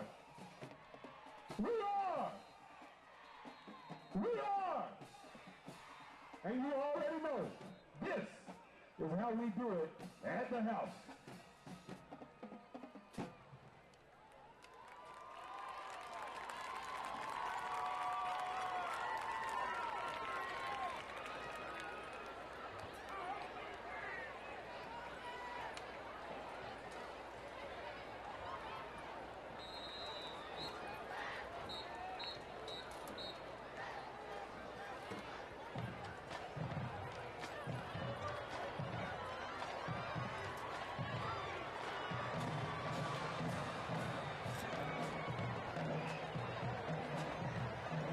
Ladies and gentlemen, give it up for our Spalding High Marching Jazz.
the Marching Jazz.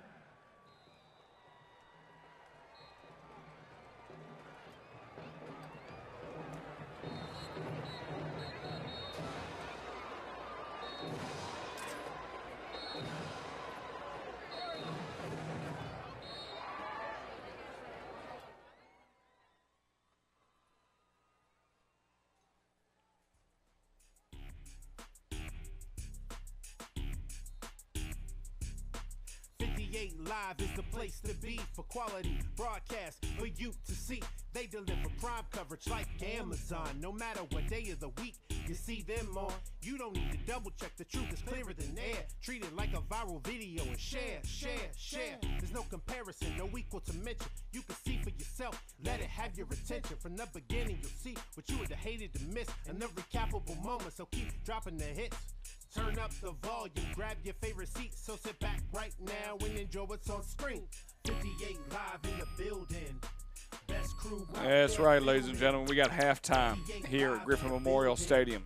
The Bears down by 12, the Jaguars up by 12. I'm Bo McMichael with Alex Schaefer, Craig Chapman, and Eric Highbelt in the house. Gentlemen, great first half. We got 2 minutes on the clock, give or take about 4 minutes before second half kickoff. We're going to get things started. Sit back and enjoy yourselves, and we'll get started here shortly. A little halftime recap and get things going. You know it's a slam dunk, it's a shooting the score. You know the outcome, no defender can stop what's in store. 58 live at the Welcome to the check down, where we bout to check now for upcoming events, opinions, and insight rounds, sports and entertainment. Jump in or pipe down. Welcome to the check down, to the check down. Welcome to the check down, to the check down. Welcome to the check down, to the check down. Check now because the information will flow. You'll be amazed at what you learn and what you don't know. Take the opportunity to enjoy the presenters. Connect the spots like people with Wi-Fi transmitters. Get your phones out your tablets or your computer. If you know some friends that would, you should include them. Tell them All right. About that time, ladies and gentlemen. Glad to have everybody be back. I mean, it's Friday night.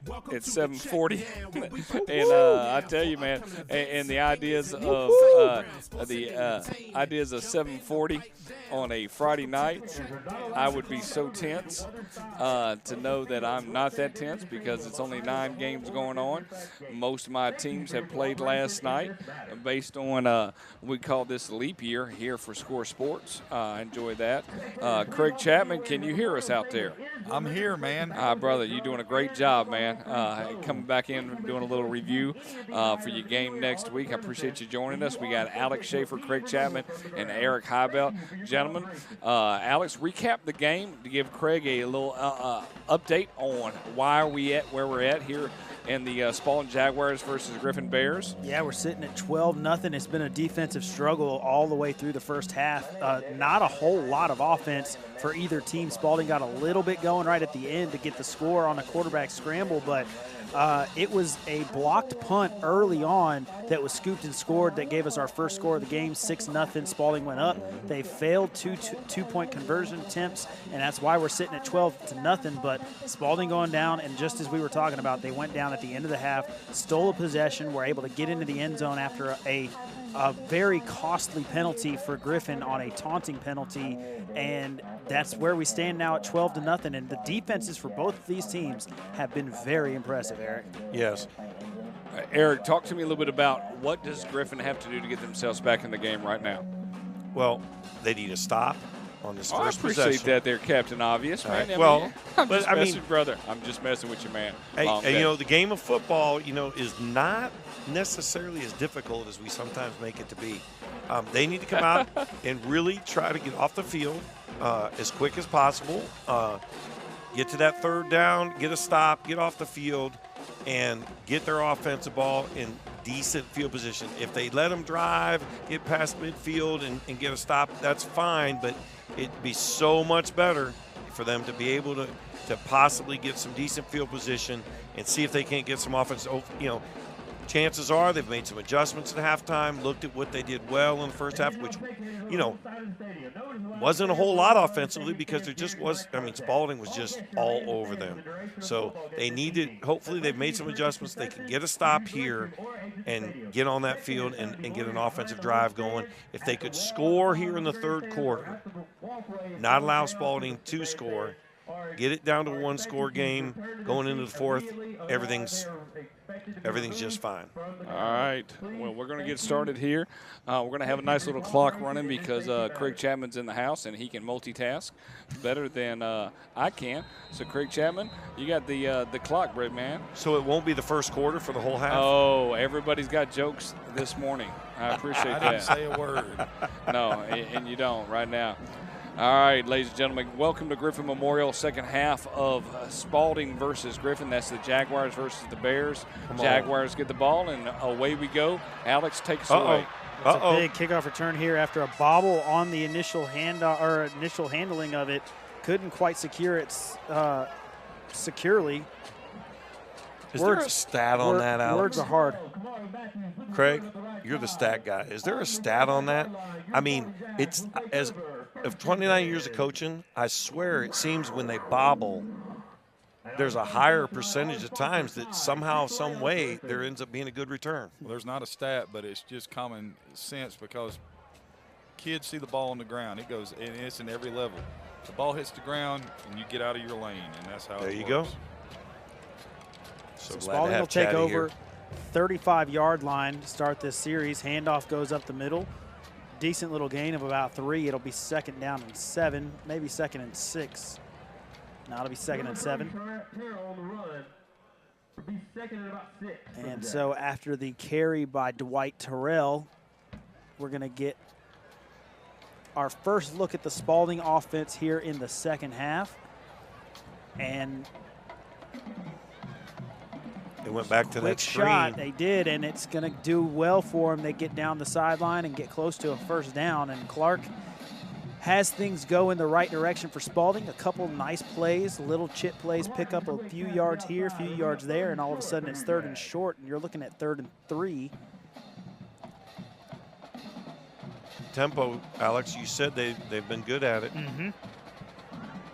And they're going to go back to it. Ooh, did they go to the well too much? And I think that Uh-oh. And they're going to say he was down. Griffin thought ball was out, but they'll say he was down after oh, no, they're going to give it to him. Wow. There we go. So, and right away, a huge turnover there for Spalding. And I was just about to say that I think that play call is just is part of the chess match where they're just setting them up for the shot. But now all of a sudden you're trying to play chess and they're over here playing Mancala and taking the ball away, and now it's a completely different game. That's a huge play for Griffin right here. Down 2 scores, getting them a short field and momentum. Huge. And I'm with you, Alex. I don't like that play call. Not back-to-back, because they did the same thing in the first half. They did, and it didn't work for them in the second half. Trips down here to the right for Green. He's going to keep it. No, it's not Green. Actually, they take that back. That's Chambliss. Jalil's in the game. So they got Chambliss as the kind of a wildcat quarterback now. And we talked about it in the first half. The only time really that Griffin had anything going for them on offense, it was the Tony Green show. Number 8 just took over the game for a little bit there, and all of a sudden number 8's not in the game now. I hope he's okay as far as any kind of injury. Yep. That's always the first place that my mind goes when you see a dynamite player like that not in the game. But Chambliss is in now. Chambliss, a dynamite player as well, a top receiver for Griffin. He's going to hand it off, and now some room to run. Makes a couple guys miss. He's dragging defenders to the sideline. That is R.J. Johnson once again. Now I'm seeing why he has those stats coming in that he had. 684 yards coming into the game, 6.5 yards per carry, and Johnson is going to take a huge run down to the 33, I think, and it's going to be 3rd and 1 now. We like this play call, right, Craig? Everybody likes 3rd and 1. Except for the defense. Hi, I'm the defense. I hate it. RPO, got him, and that's going to be a first down for the Bears. I think it'd be safe to say, Alex and Craig, that the Griffin Bears made some offensive adjustments because they're moving the ball right now. And impressively, they're doing it without starting quarterback Tony Green in the game. Yeah. That makes it even more impressive, yes. I think so. Trips now to the top. He's looking that way. Chambliss fires it out. Long throw. Can't quite get it to him. Intended receiver was Jaquavius Hightower. He's got him there. Just got to put it on his chest and let him run. Second down and 10 for the Bears. That's such a hard throw from one hash to the other sideline. That's a long throw. People don't realize. You always think about pushing the ball down the field and having that kind of arm strength, but you got a field that's 33 yards wide. That's effectively a 30-yard throw in the air, 25 or so. And now a quad set? No.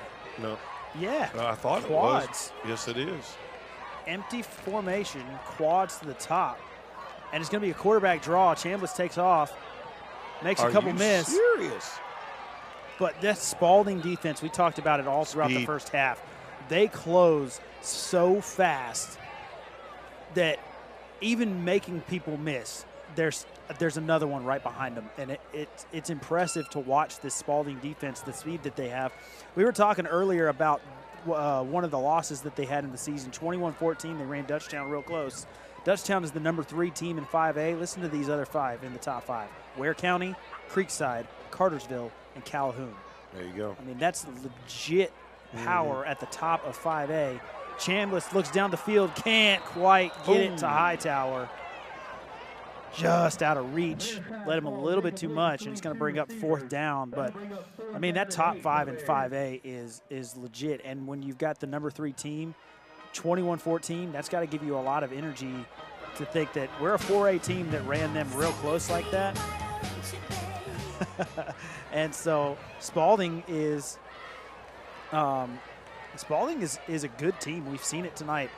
They're really strong defensively, and I think, like we said, we're probably looking at a 2-3 matchup right here with Spalding and Griffin.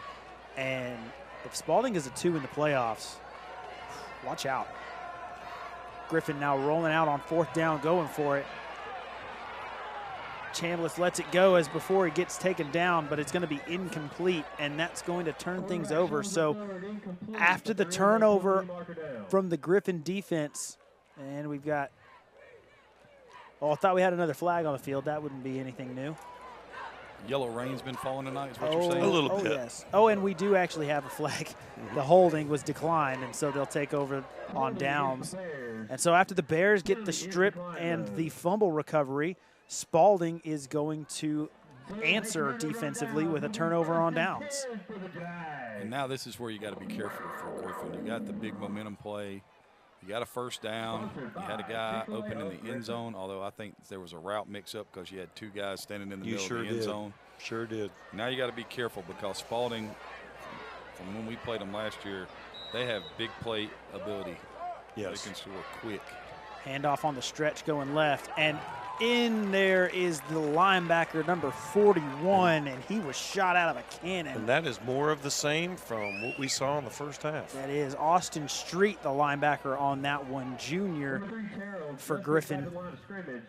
It is 12-0, but one of those is a special teams touchdown, and there's only just the one score by the offense. Griffin's defense has actually played well tonight. Trips to the top. Spalding taking what the defense gives him. Complete out there to number 9, Kaiwan Davis. And so Clark going right back to work, being undeterred by the turnover, excuse me. There's that hitch route that we talked about in the first half. And you talked about it. When you got speed, a defense has to respect that speed. So now all of a sudden, let's just go hitches until they press. And when they press, we're going to beat them with the speed over the top. When we get a second, I'll tell you what Spalding did to us last year. That was one of the most interesting things I'd ever seen. Trips formation now to the top for Spalding. They're going to go that way. Swing it out to the running back out there, and he's going to be taken down. He was down without contact. Obviously, there's no down by contact rule in high school or college football. Once you're down, you're down. And it's probably for the best because he had Alfred Dennis Weems breathing down his neck. Coach Abel, Yes, quick sir. question. How you like Griffin's helmets? Well, I have no big problem with them. Someone else in the building does. Well, I'm just telling you, it makes it easier for me to call the game because if I'd have seen their real helmets, I'd probably have some kind of problem because I'd have been scared to death. Some kind of fear issue. Yes, that would have been definitely a problem. Uh-oh. Oh, no. The turnover on So this from special. bad to worse now on the punt for Spalding. Griffin is just – they ran into the kicker. Then they muffed at the end that of was it. a bad play all the way around. And Spalding looks like they got on top of it. Referees are going to confer on this one. And it looks like from the energy of the Spalding punt unit that the Spalding Jaguars are going to come away with this one. And right after Griffin gets off the field on another 3 and out, Yep. the defense is right back out there.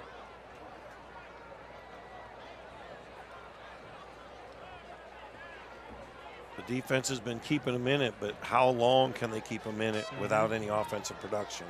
Because sooner or later it just starts to drain you. Yep.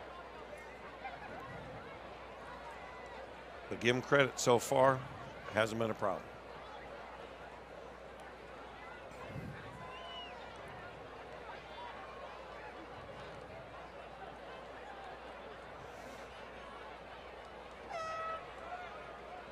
They're going. Oh, got no. Offsetting.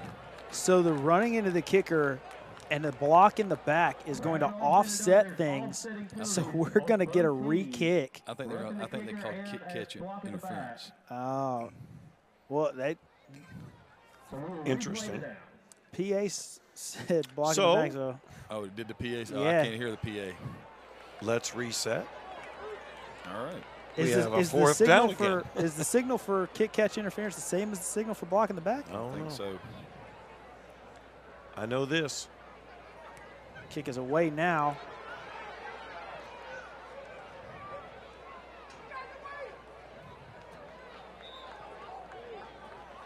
And so Griffin actually gets away with one there. Sure did. Very much so. Griffin will take over 1st and 10 from that And so spot. Griffin is going to have the ball 1st and 10 after the punt. And the defense does indeed get off the field, and that's big for them Yes. because they've been on the field a lot this game.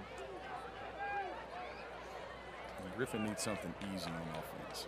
Yes. And when I say something easy, they need to hit something big, get a huge play. Even if it's not a touchdown, they need a 25, 30, play somewhere in that range. Something to get that mojo going. Chambliss back at quarterback. Johnson, the running back. Trips to the bottom. Handoff going that way. Nope, Chambliss keeps it. And a nice little quarterback nice. keeper is going to go for a close to 10. Depend on the spot. We'll see where they spot it. See if they go tempo. And they're going to spot him a little short. Looks like it's going to be about 9 on the carry. Number 6 Collie on the stop. No, they're going to give him Oh, the they 10. did. They Griffin gave will him the pick up 10. the first. It'll be 1st and 10 for the Bears. And it'll be 1st and 10 for Griffin.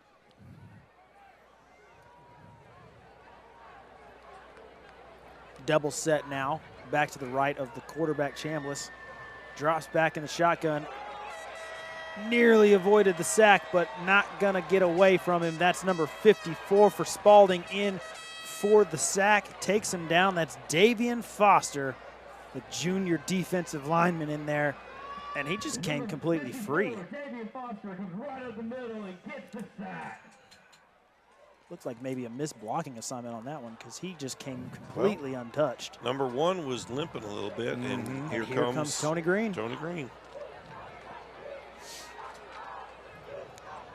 So, gentlemen, having coached as long as you both have, I know you know any myriad of things could have happened at halftime for the quarterback change, and we don't really know what's going on with that. But Green is back in. Speed option once again. Pitches it out to Johnson, and he's going to get himself a nice little gain here on 2nd down after the sack. And Craig, something we saw early in the game, a couple of personal foul penalties called on both sides. for taunting. Very early, very quick flags thrown out there. And we talked about it. It seems as if it's a point of emphasis for these refs early that they're going to not let this thing get out of hand as far as the chippiness is concerned. Green is going to roll out to his right, but the whistle's going to blow, and we're going to have offsides encroachment on the defense. Dead ball, 5-yard penalty. And at 3rd and 17, they'll take that. They'll make it 3rd and 12.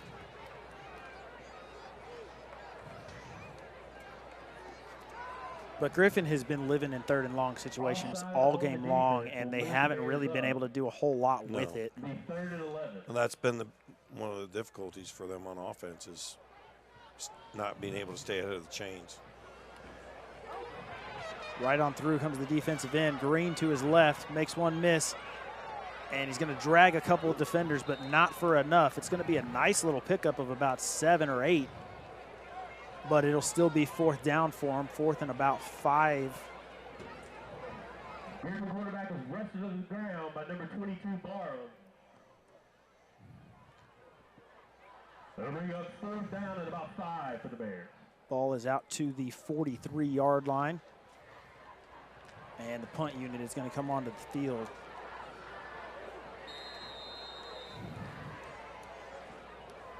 Timeout, Spalding.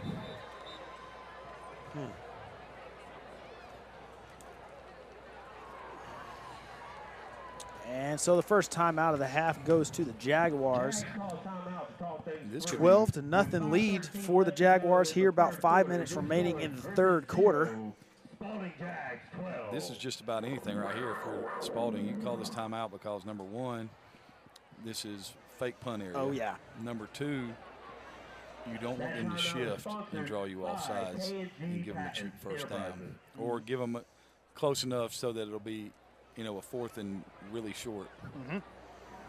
And with all the problems that Griffin has had punting the ball, if they get that offsides and get a 4th and short, I wouldn't be surprised to see him just put the offense out there and go for it. I would see no reason not to, especially when you're looking at 5:14 to go in the 3rd. They haven't had it. They've just struggled offensively. And so, I mean, they're just getting to that point where they've got to try to make something happen. And so after the timeout, Miss Michelle Miller and the Kid and the Scott family, thank you for supporting our cheerleaders. we'll see Griffin punt. High snap, kick is away. Fair catch made at about the 7-yard line, maybe the 8. And we've got a Griffin Bear down on the field.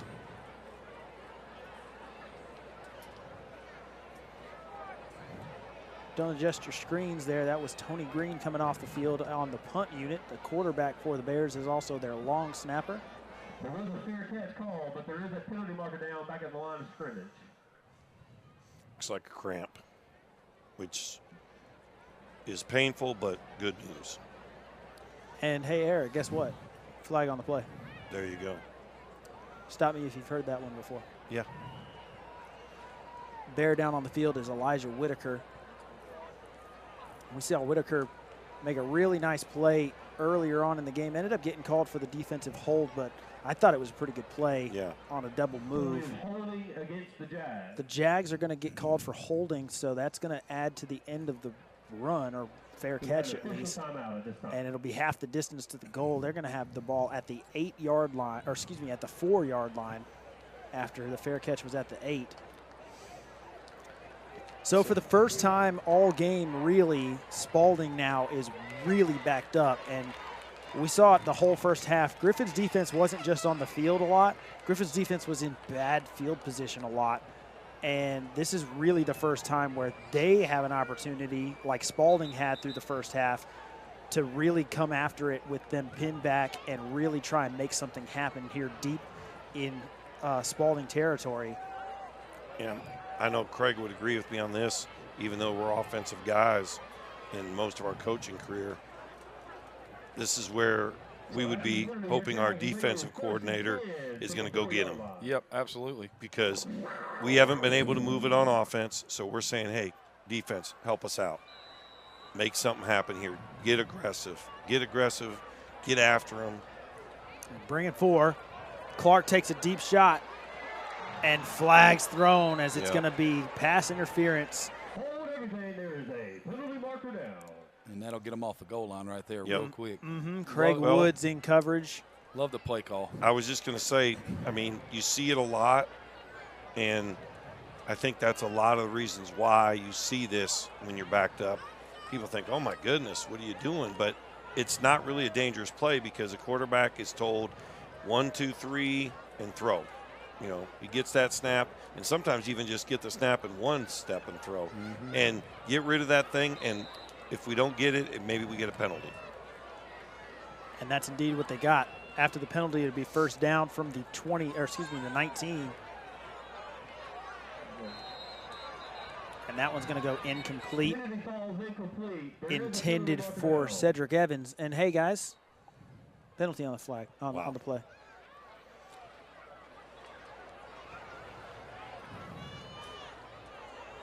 So what y'all are telling me is that there's a penalty on the play? Every play. Well, it sure feels like it. It feels like it. Probably not, but it feels like it. And holding on the offense. And now we're back inside the 10. On a one-step drop. As when I say we, meaning the Jaguars. Back up to about the 9. Also had a sideline warning on Griffin. So Griffin's got another opportunity here to pin them back if they can hold up here. What are we looking at here? 1st and 20?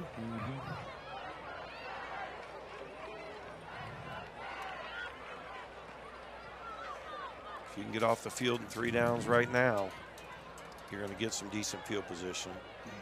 I like the green helmets. I know you asked about 20 minutes ago, but it's been a busy night.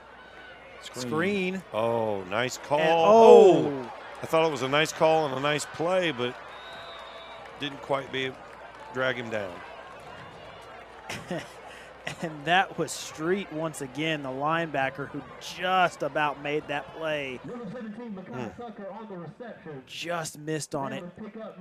And after the screen, they're going to get themselves back into positive territory. 2nd down and 9 from the 21. Griffin still has a chance to get off the field here. Clark Stay dropping focused. back, stays in the pocket. Long throw across the field. Hits his intended receiver. Nice. He's going to get away and going to end up picking up a couple of extra yards for it.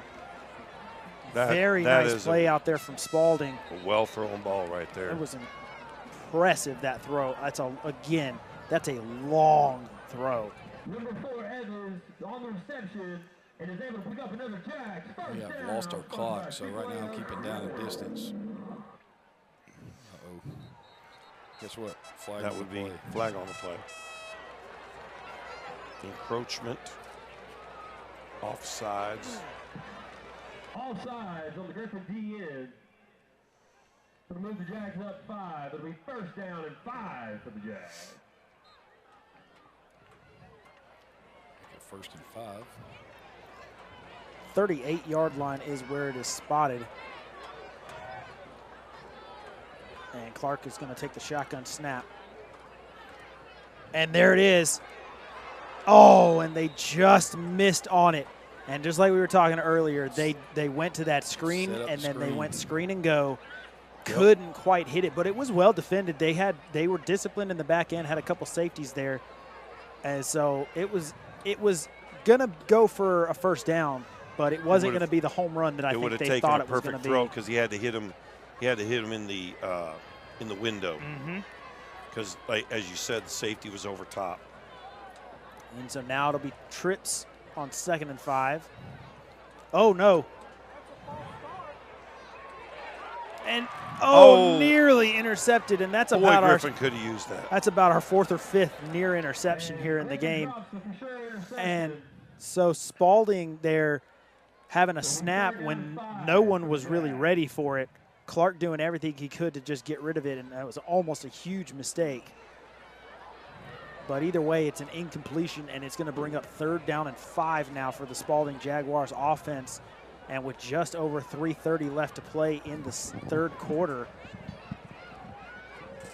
we're going to see what the Spalding offense has in store on 3rd down. 2 receivers to the top. 1 comes in motion. And they're going to go back the other way off the fake handoff. Clark has it and almost stays on his feet, but he's going to be taken down after a big run. It gets it out across the 50, almost actually to the 50, right at midfield. And here comes the tempo. Pick up the 1st down. Brought down up high. Double formation. And false start. And so that's something that can happen when you're trying to go tempo, is sometimes you can get yourself off track. And so the false start is going to back them up 1st and 15 now from the 45-yard line. Clark back there directing traffic, trying to get everybody lined up correctly. They're going to go with that tight bunch once again, trips to the top. Robert Henderson, the running back, in the backfield, along with Clark, the quarterback.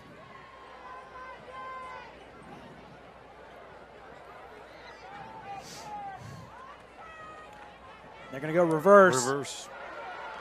And it's well played by the Griffin defense, and there he is one more time. That's number 34, Kenneth Stevens, in for the tackle for loss. Had the sack off the edge early in the game. He snuffed out that screen early late in the 2nd quarter, and now he comes up with a huge play, playing very disciplined on the back end, not biting on the play action, coming with the reverse and staying patient. And now we've got them backed up a little bit. It's going to be 3rd down and about 7. Excuse me, 3rd down and 8 now. No. It's 3rd down and 18. Math is hard, guys. Clark looking down the sideline. Nice catch. Oh, my goodness. Nice catch. What a concentration catch, just out of the reach of the outstretched Elijah Whitaker in coverage. And he finds his man Cedric Evans, who made a great concentration catch. Just let it fall right into the breadbasket, caught it, cradled it, and rolled for the 1st down. And the Jags are on the move, 35-yard line into Griffin territory. And it's going to be a keeper again. Clark up the middle. He's through. He's down to the 5 and in for the score. And that is rushing touchdown number 2 on the game for Clark.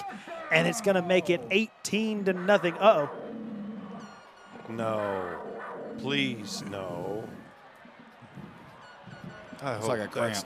I hope it's just a cramp. I hope he didn't do something to his knee or ankle. Celebrate. Oh, no. Yeah. Because we need Mr. Trenton Toe to the Griffin High gate. Mr. Trenton Toe, please report to the visitor. He's going to have to come off the field. He won't be able to go through the 2-point conversion.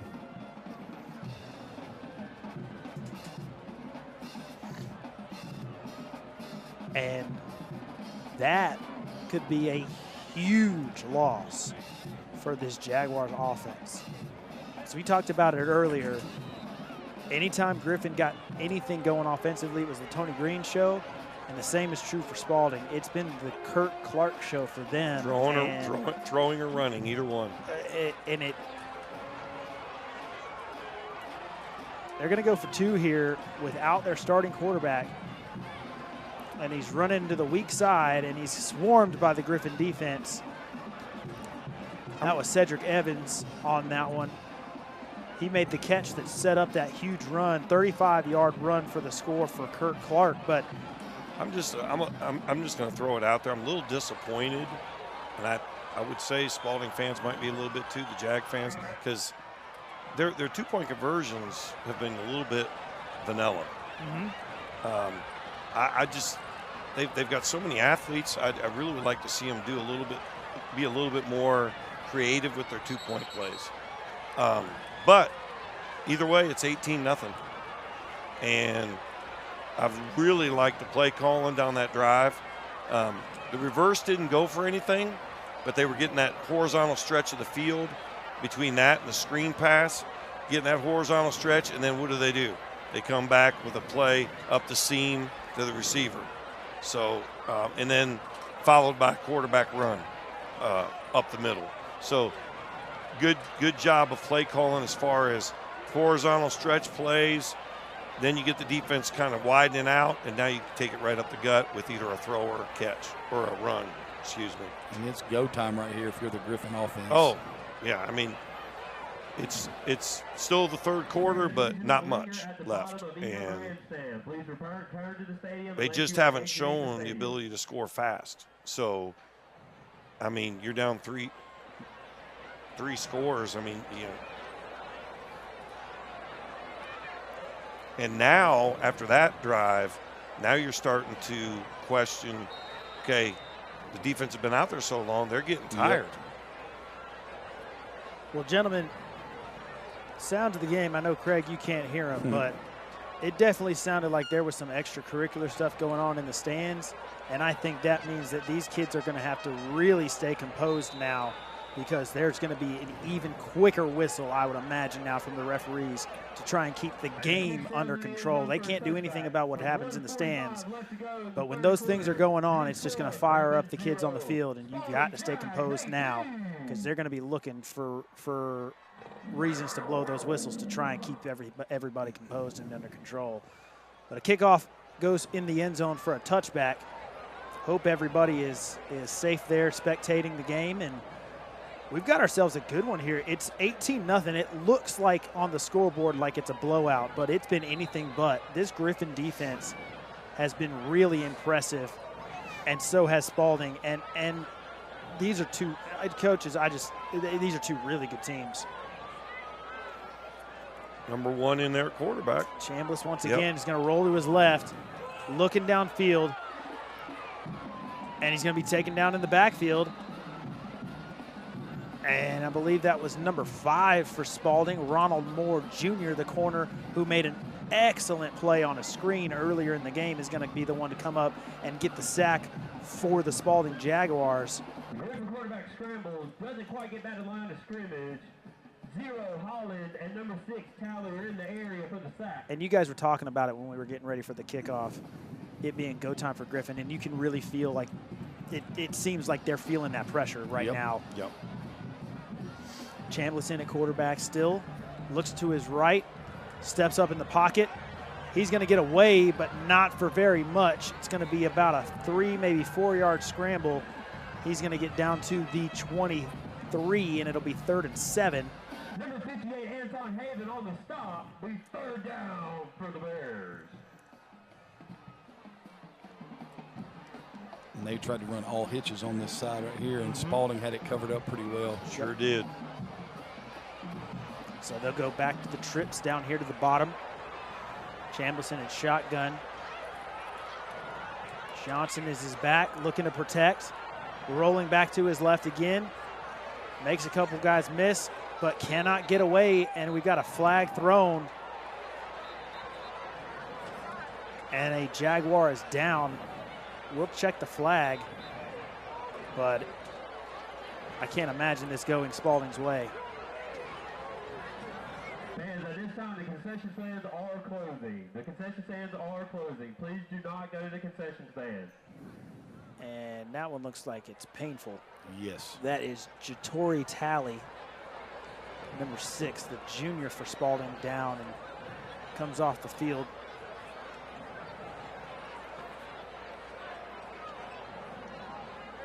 So we'll check the flag here.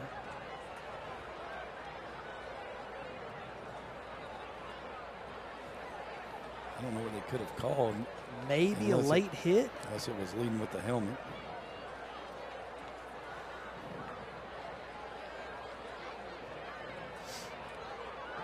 And the way they're spotting it, it is going against the Jaguars. And that's unfortunate because they were about to get themselves off the field. A 3rd down scramble ends up resulting in a sack, but I'll tell you what, fellas, I'm very impressed with Spalding's front of their 3-man front. they were really only rushing 3, and they had a spy, and that was it. And Bring some quarterback. pressure now. And There they they come go. off the edge. Can't get him, though. Houdini. He's going to get it out to his running back. And as the buzzer sounds, Johnson's going to take it out for a first down. What a play by Chambliss. That was Houdini to stuff. get away. They had him dead to rights off the edge. He's able to get away, get it to Johnson, and Johnson's able to run for the first. And you can hear the PA there saying that Spalding leads 18-0 heading into the fourth quarter. And Griffin getting a gift there with the penalty, but then a nice play from Chambliss, a nice little run after it from Johnson, and they got a little bit of life here as they get to midfield. 50-yard line is where they'll start the fourth quarter, and it's stating the obvious. They got to score here, but you'd like to score fast. Yeah, you're playing now. If you're Griffin, you're playing against the clock just as much as you're playing against Spalding. It's the most important opponent right now, because it doesn't really matter what you do. You've got 12 minutes to put 3 scores on the board. Yep, and we talk about it a lot. We've had games where we always like to say, you know what, we didn't get beat, we just ran out of time. And that could be what Griffin is facing down right now. You get some momentum going and score a couple of times. But if you run out of time, it doesn't really matter how much momentum you had. At the end of the day, wins and losses are all that matters. Been there, done that.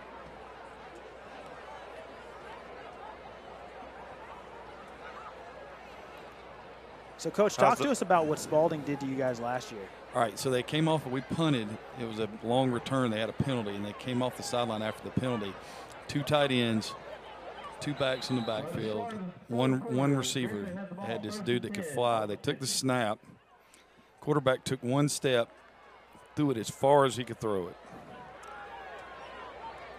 Thrown a little bit behind, and he felt that one. Hammered. Huge tackle made by number 40 for Spalding. Linebacker Damari Jordan just came out and let him know he was there. So they come out, they put this kid that can fly out right on their sideline. They snap the ball, he takes off running, the quarterback takes 1 step, throws it as high and as far as he can. We're running down the field trying to cover it, and he overthrows the guy. And the long throw just out of reach. Great effort there made by number 22 for Griffin. That is Cameron Cleveland. The funniest thing was the guy that ran the route, the ball bounced. He caught it on a bounce, ran off the sideline. They lined right back up. Ran another receiver, their starting receiver onto the field. We're running back to get set. They snap the ball, run the same play, throw a touchdown pass. I was like, okay. So on 3rd down now, Chambliss steps up. Ooh. Oh!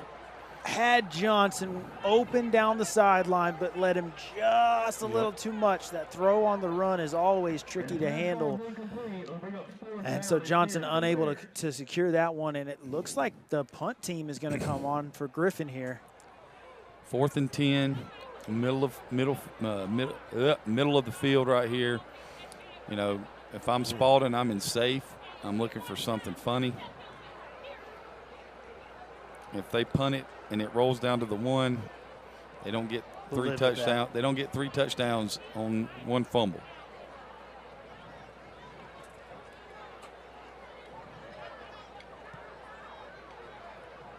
And this is a good punt.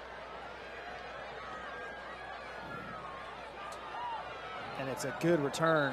And we're going to get a flag. I'm shocked. So they're going to say unnecessary roughness there on the sideline, thrown down after out of bounds. I know the offensive coaches love seeing that. I'm the defensive guy, and I say rub and Drayson. Exactly. I'm not so sure they're calling. I think they're calling, or unless there's 2 penalties. I'm still trying to figure out why we punt there. if we're the Bears.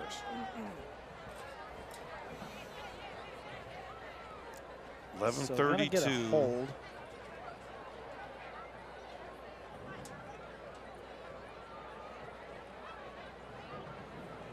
And stop me if you've heard this one before, but the refs are going to get together and talk about this one. Yep. That's it. I haven't mentioned this yet, and I've been waiting for an opportunity. This is a good one because it's right in the camera. But has anybody checked out I believe that's the quarterback of Spalding, number 7, Mr. Clark. Clark, and interesting cleats. Little fluorescent deal going on there, you know. Well, Definitely, when he flies. Oh, and they turn into a blur when he takes off. I was laughing. Hey, whatever. Go ahead. I was laughing at Alex talking about the referees meeting. Yeah. Because they didn't do that at all last night because they didn't throw any flags. Exactly. They sure didn't. So after the penalties, it'll be first down for Spalding. So they offset them. You think there might be some folks wanting to buy some fluorescent cleats for their quarterback? Because this young man has had a night. And I would expect you're going to get to see a lot of what they did at the end of that last drive. Yep. You got 2 backs in the backfield right here. You're going to get running game, and then you're going to get quarterback counter, maybe quarterback power. Yep. 2 back for the first time tonight. And though I'm a defensive guy, and offensively, this is my favorite and also least favorite formation. Handoff goes to the left. It's going to cut it back up the middle, and it's not really going to go much of anywhere. Ball is out, but I think they're going to say forward progress was stopped. And I love this formation offensively. We got a Griffin Bear down. And as a defensive coach, I can't stand it because there's so much that you can do at a split back shotgun with a slot receiver. It's a nightmare. It's a dream for an offensive coach, and it's a nightmare for a defensive coach, that formation. We like that formation, don't we, Craig? It's been run a few times.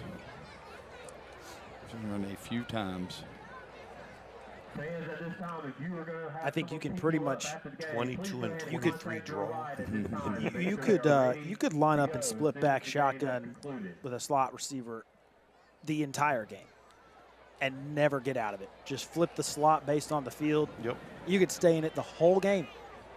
I think we've been there, done that, haven't we, Mr. Chapman? Pretty close. We might have flirted with the trips here and there or something, or an 11 personnel. So while we have the Griffin player down on the field, I want to talk a little bit more about this Region 2 and 4A. We've got Perry sitting at the top at 2-0. Spalding, if they hold on, will join them at 2-0 at the top of the region. And talking a little bit about Perry, Perry's sitting at 5-1 overall, 2-0 in the region. And their lone loss was to Houston County at the start of the year. 56-57 they lost. Houston County is sitting as the number 6 team in 6A. I talked about the 5A top 5. Here's the 6A top 5. Hughes, Thomas County Central, Lee County, Gainesville, and Roswell. And then you got Houston County sitting there at 6. And Perry ran them by 1 point. Perry, by the way, is number 3 in 4A. Perry is a really good football team. Mm-hmm. Here comes a handoff on the jet, and it's met immediately. Ouch. And so Griffin doing exactly what they need to do on defense, but it's going to be an extra 40 seconds off the clock for the Spalding offense. And I go back to what we've been saying all night long. The Griffin defense has played well. Yep. I mean, they just have. I get it's 18-0, but one of those is special teams. And 12 points to Spalding County's offense in a rivalry game like this, you can live with that. When Spalding has been rattling off 37, 28, 44, yes, 14 against a good Dutchtown team, and then 40 last week. This one is out to Cedric once again, and Evans is down for the first down. And it's really been Clark to Evans has been the money play, and Clark with his legs. Yep. And it's good to see Clark back out there after the touchdown run. That's true. Great.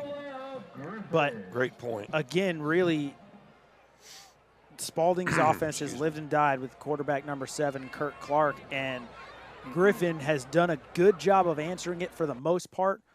But as we have technical difficulties, they haven't been able to get it all the time. And you know, when you've got a quarterback that is that dynamic, he's going to get you from time to time. And if you don't have an offense that can put points on the board to back up that defense that is every now and then going to break, it can be a long night for you. And now we're back. Looks like there was a loss on the play. It's going to bring up 2nd down and 13. Clark steps back, looks to the solo side, pump. They got him in the backfield. And in for the sack for the Griffin Bears is number 44. That is Samaj Fluellen, a freshman. If you're playing as a freshman for Griffin. Yeah. Number 7, Kurt Clark is tripped up on the play. They bring up 3rd down. And so it's going to be 3rd down and very long. But again, we've already seen about 2 minutes, 2:30 taken off of this clock on this drive. Yep. And they've only had the 1 first down. Or excuse me, 2 first downs.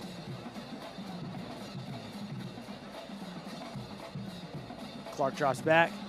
Screen set up and played beautifully by the Griffin defense. That's number 9 in there. I don't have a name. We don't have a name for that one. He's been doing some damage.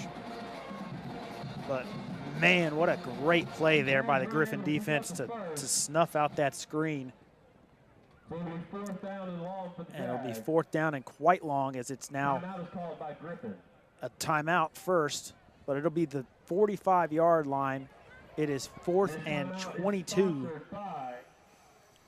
Zero FG Energy Drink.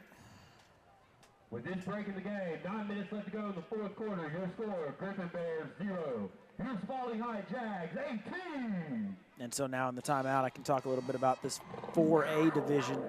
Top 5 and 4A coming into play this week. Cedartown at number 1. North Oconee.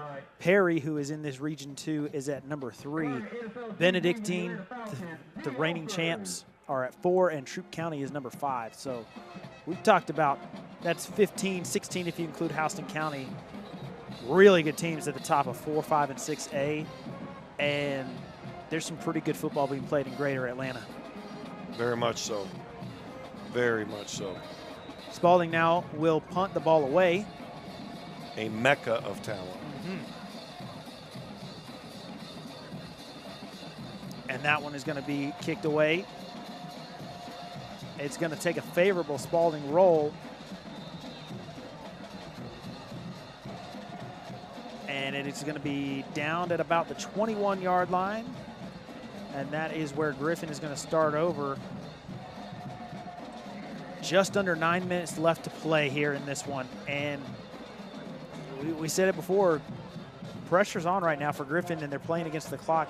Even more than they're playing against Spalding. Every possession, it goes up a notch if you don't score in the previous one, because you're just, once again, you're just running out of time.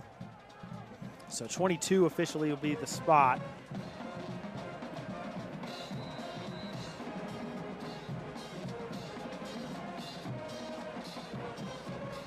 You're kind of at the point now with 10 minutes to go. You're really getting to the point where you really just can't afford to run it a whole lot. And you can't afford to have incompletions either. Right, and you can't afford drops. You're going to, because you're getting to the point where now you're defensive line, you can bring some blitzes and mix it up, and you give the defense a lot of opportunities to cause havoc. Yep. Well, Hightower unable to come away with the catch on that one, but probably for the best, honestly, actually, because he was going to be tackled down, and so inbounds was going to run. Not a whole run. lot of gain. Yep. Yeah.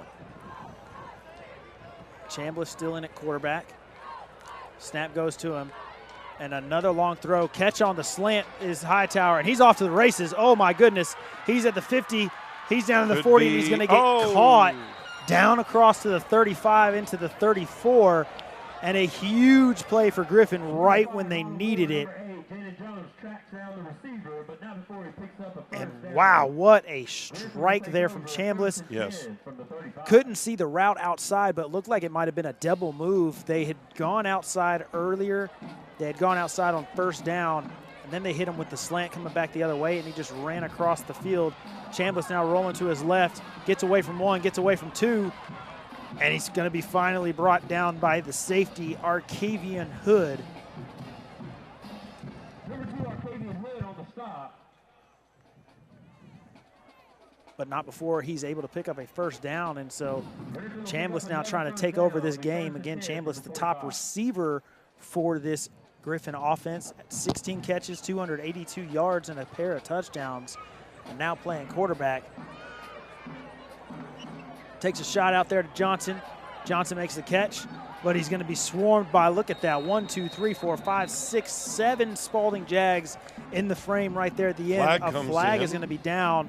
I think we're probably going to get a face mask. Yep. Which would tag on to the run. But there is a penalty marker down. But even with that, again, we've talked about it all game long, the team speed for this Spalding defense. It's funny, I was just thinking the same thing on the run, the catch and run by Griffin's Craig Woods there. I mean, he had a burst of speed. It wasn't that he wasn't fast. It's just that Spalding, they just have so much speed that it's just hard to break one on them. And that makes a big difference, especially in this situation, because they really need to break one to score quick. And we're going to get encroachment here now. Yeah. Tyquavius Holland going a little bit early. Of course, Holland was the one with the score early in the game, the first score of the game, had the scoop and score off of the blocked punt. And Craig, we were talking before you got here, your big stat that you always like to talk about is 17.4. Mine that I like to talk about is 80%. 80% of the time when you get a block punt in the game. So they'll be inside the 10 now after the penalty. It's going to be 1st and 5, and we're going to get a timeout for Spalding. Yep. I think they're looking to maybe regroup a little bit here and make a goal line stand.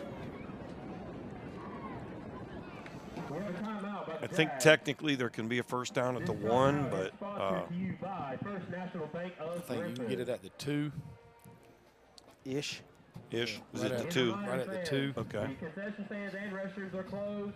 If you are waiting on someone to pick you up, please go ahead and call them and make sure they're I'm a big fan of the timeouts on defense to give yourself a chance to kind of regroup when a team's got a drive going. Especially when you're in the situation that Spalding is right now, where you don't need to hold those. You're not really thinking that you're going to be playing for, I need to have them for a late drive to retake a lead. Yes. Right now, the defense is the one that needs the timeouts, because all you got to do is just hold on here. You're not playing against the clock. So it really doesn't matter that the clock was stopped. You're not trying to stop it yourselves. It's the perfect time to take it. You don't burn the clock stopping. It's already stopped because of the penalty. Let's just regroup here and let's get things figured out. Just remind everybody what the time and score is. 7:39. So it looks like maybe some pressure coming here from the Spalding defense. Try to get him with the hard count once again, but disciplined up front. And there is some pressure coming. They're going to get in his face right away. He's going to roll out, and they're going to take him down. And there he is, Tyquavius Holland. After the scoop and score early, he's coming back with the big sack here to really back up the Griffin defense. And, hey, guys, flag on the play. Flag on the play. I believe it was the quarterback flipping the ball because he was frustrated, but I may be wrong. I think the camera went away just as he was starting to do something with the ball, but I could be wrong. It's a dead ball, unsportsmanlike, and I believe that you're right there. I think he might have maybe kind of tossed it at a Spalding somebody player. got kicked out of the game. Oh, no. Well, if that's number 1, that means he's not just out now, he's out next week, right? That's correct. And who do they have next week? Number 3 in the division, Perry. 3 in the state, right? 3 in the classification. 3 in the classification. 3 in the state. 3 in 4A and 26 in the state. There you go. He went from 1st and 5 to 2nd and 30. Yep, because number 8's in there, Mr. Tony Green, which, you know, it's been a little puzzling because he was doing really well. I didn't feel like Tony was necessarily doing anything wrong. He had some good throws, and he did get hurt a little bit, but Trips it seemed to like the he top, came back. handoff, stretched that way. And you know what I think that was, gentlemen? I think that was Johnson having a ton of respect for the team speed we've been talking about for Spalding, because I don't know why he doesn't just keep running and keep going to the edge. Exactly. Well, and you have to trust the fact that you're fast too sometimes, you know?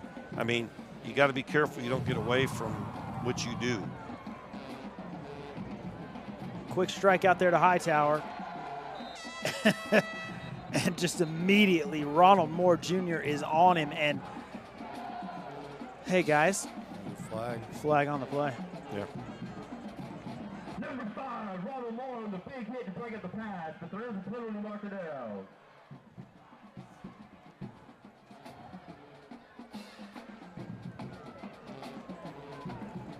They're going to decline this, I would think. Guys, I think there's been more penalties in this game than positive plays. There's definitely been more penalties than points. Oh, yeah. So the penalty, as you assumed, is declined. It's 4th and very long now.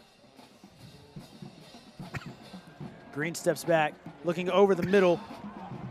There's the interception, and that's And a lot of this room to run. could Oh, my be- goodness. He's got a lot of field. That is Trent McCord, number 1. He's to the 20, Well, down to the 15, wow. and finally taken down. Trent McCall with the pick and takes it all the way back to the Bears 15.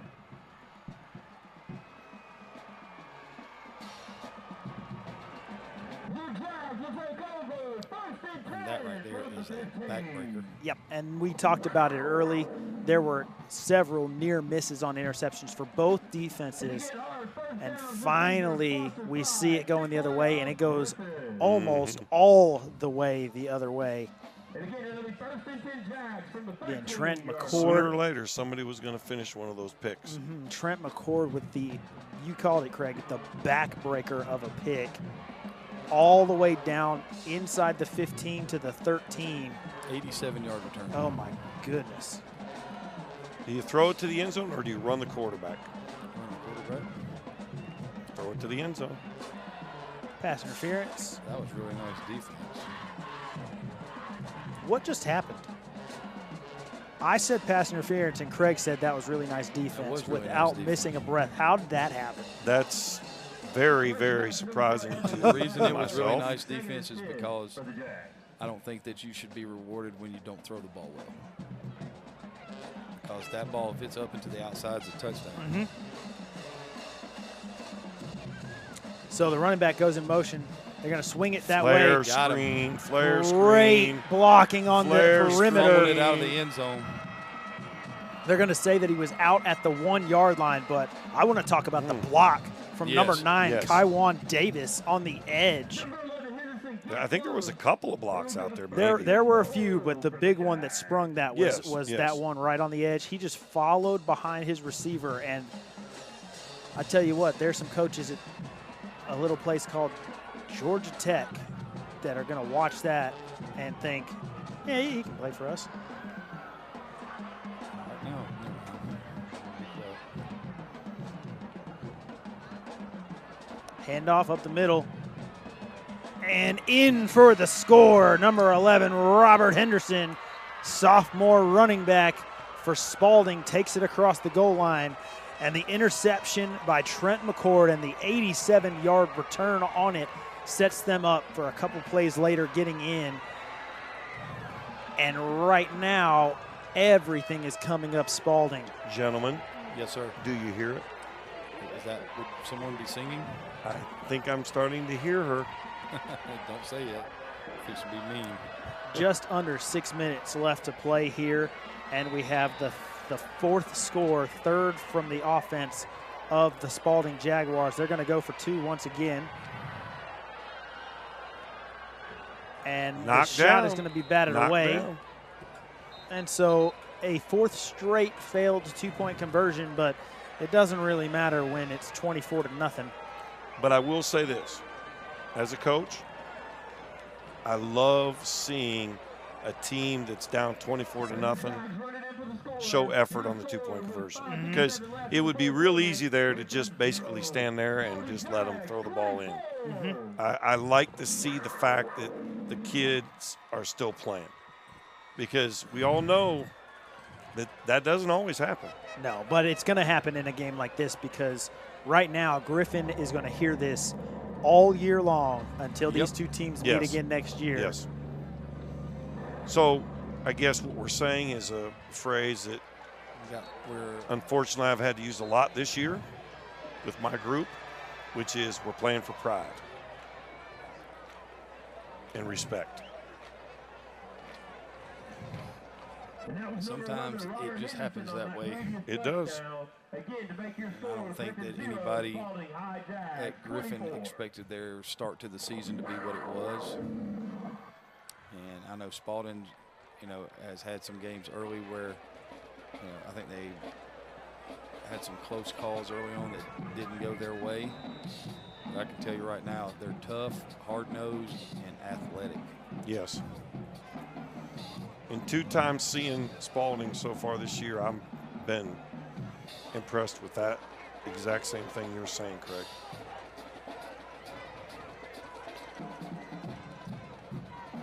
I would say ditto.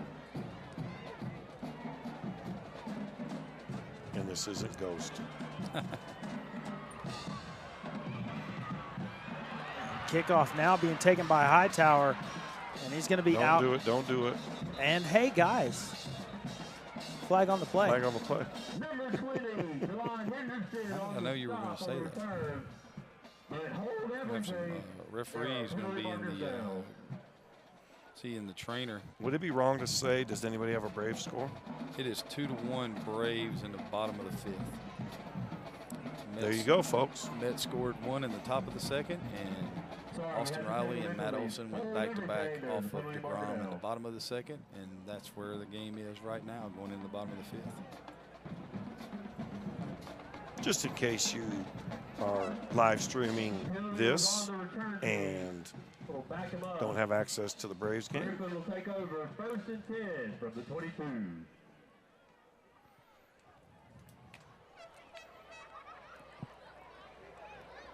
So you got 5:48 left. You're down 24-0. Right now is a time where, as a coach, you want to see your guys come out and execute. It looks like we got our 3rd quarterback of the night in ball game, because instead of bringing 8 back in, they're going to Federico Jones, the freshman. Well, gentlemen, when we look ahead a little bit, Yes, sir. we've got region play the rest of the way for both of these teams. Griffin is going to be taking on Perry next week. We assume without Chambliss. I believe that's probably who got ejected from this game, and he'll have to sit next week as well. That's just an absolute blow for them. Next week, Spalding is going to be taking on Howard, and played them. Yep. They have a chance with Howard, West Lawrence on the road, and West Side at home. If they run that table, all of a sudden we're looking at a Spalding-Perry undefeated region title game, last game of the year at Perry High School on October 28th. And interesting how some things work out. What a game that would be. Yes. Spalding right now is sitting at the number 21 team in 4A, and they're going to go up after this. And if they continue to win, I think they continue to climb and probably push for top 10, maybe even top 5 by the time they get to that point. Well, if they ran that table, I would be shocked if they weren't. At least I would. It'd be hard to see them not in the top 5. Well, you'd be sitting at you'd be a team sitting at 7-2. Perry would be sitting at 8-1, and it's possible maybe just top 10. But that's not anything to be disappointed in. No, absolutely not. And like we said, especially in 4A with teams like Cedartown, North Oconee, returning champs Benedictine. and Troop at the top 5. Yep. That's a murderer's row right there. Yes. So Griffin unable to convert there, and they are going to have to punt this one away.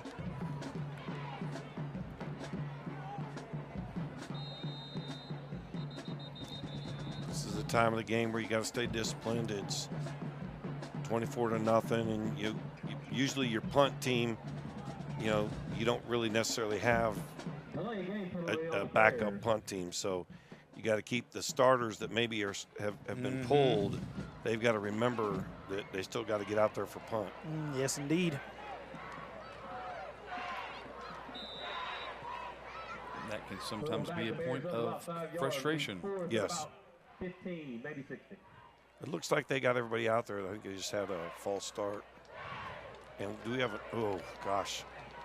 I was afraid we had another block punt, but he got it through his arms, I think. Hey, Craig, what's that number? 17.4. And what does 17.4 mean, Craig? That is the number of yards that the ball rolls on average when you do not catch a punt. So that means the object is to catch the punt.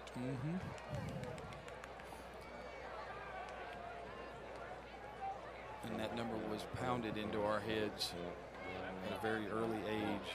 Yes, it was. By one Coach Scott Warner.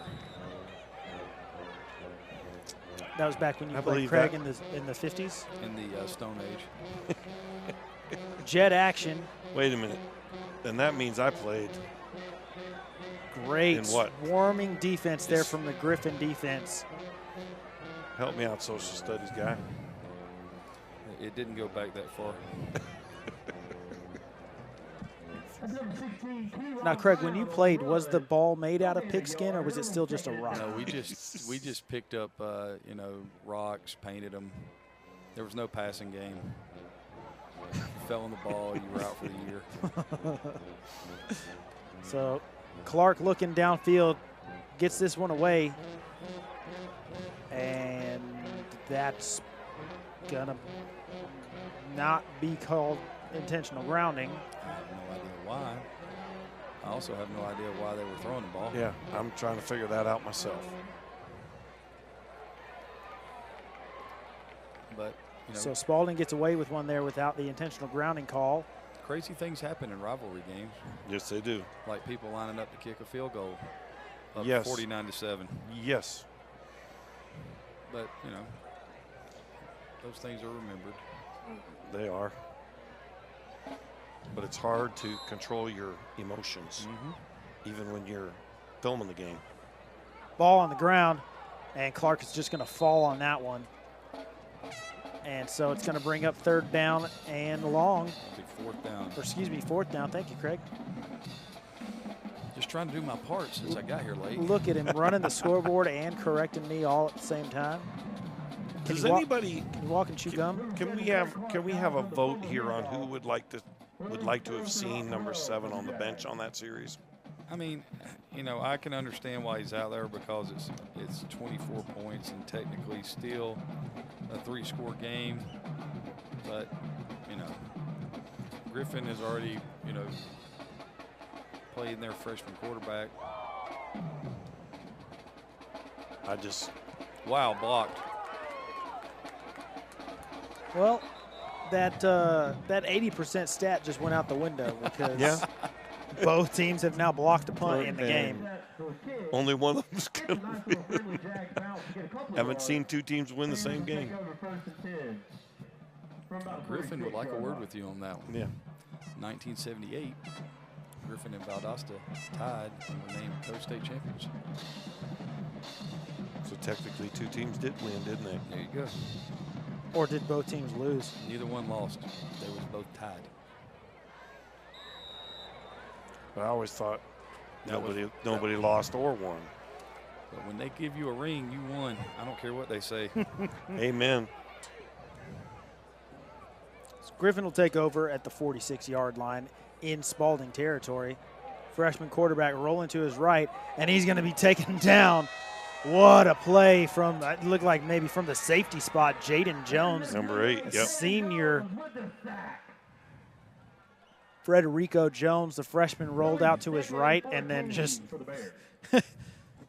saw that number 8 flash in front of him. Blue. Nothing but blue. He was like, hey, you're not supposed to be here. This is a pass. Why are you in the backfield? Griffin's going to go trips down to the bottom of the screen. Jones rolling to his left. Now taking off. He sees number 8 again, and he's not going to get away from him once again. Number 8, Tanner Jones again on the tackle. It's like a jaguar chasing down a zebra. I like the reference. Thank you. I thought it was a jaguar chasing a bear, but It anyway. actually was, technically. Technically speaking. Spectators, we just want to remind you, no spectators are allowed. We're having on too the much field fun, at the gentlemen. conclusion of the game or at any time. No spectators should enter the So field after the at any scramble from time, Jones, during or after it's going the to take game. about a 9-step drop. Intercepted Oh, now no. and going the other way. Oh, boy. And Jones goes down, and it's going to be in for the score. That is number 5, Ronald Moore Jr., finally getting him one and going in for 6. It is a pick 6 here with just over 2 minutes remaining. And that, gentlemen, if the first one was a backbreaker, then that one, Was the dagger. there you go. Can you say insult to injury? I was trying to think of a word to say about, I don't know. Words are hard. I only taught English for 3 years, so I don't word so good, guys. So again, we'll see Spalding going for 2 here. 30-0 is the score with 2:22 remaining. This is a hard one for the Bears to swallow. Under center for the first time is Kurt Clark. Handoff goes to number 13, and that's going to be a score for Dallas Marshall. 2 points on the board, and it's 32-0 for Spalding. And we now have the dreaded initiated running clock. And then the Jags convert the 2-point conversion. Your score with 2:22 left in the fourth. So after this kickoff, It will not stop. the football game's going to go by real fast. Yes. It's going to go by in 2 minutes and 22 seconds. Exactly. Unless, Well, now- unless there is, what, timeouts are the only thing, right? Timeouts and scores. And That's right, scores. penalties. Do penalties stop? They used to not stop them on penalties. Of course, But they may have most- changed that. Of course, most people don't call penalties at this point in time unless it's something of the personal foul nature. Uh-huh. But we've also had about 40 penalties in this game, so. Are you saying that it's time for them to rest their arm? Hey, spectators, please make sure your ride is already waiting I for think the you. flags are starting to shred. Well, my real question is, who started for the Braves tonight? I just wonder if he's thrown more pitches than these referees have. Well, he must have thrown a bunch because it's the top of the 6th and he's out. Conclusion of the game. He only gave up 1 run.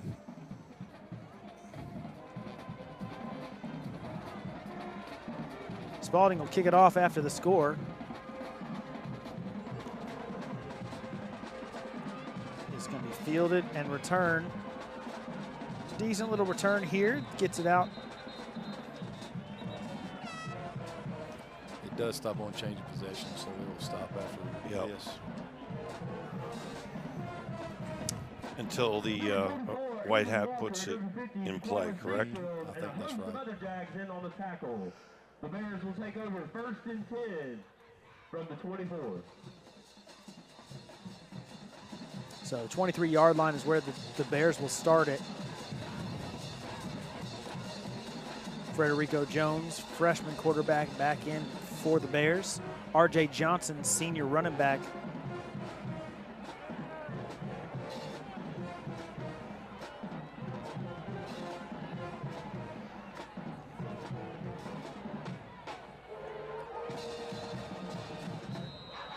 And R.J. looks confused.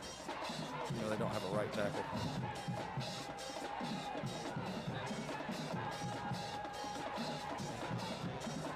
And that's going to be a delay of game. So there's another flag on the play. Hey, what were you saying about they usually don't throw flags at this point in the game? Kind of had to throw that one.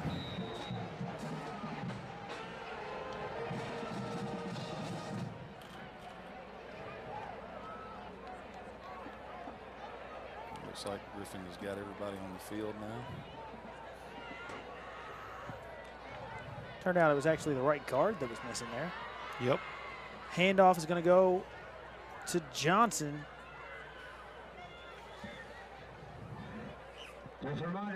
This just in.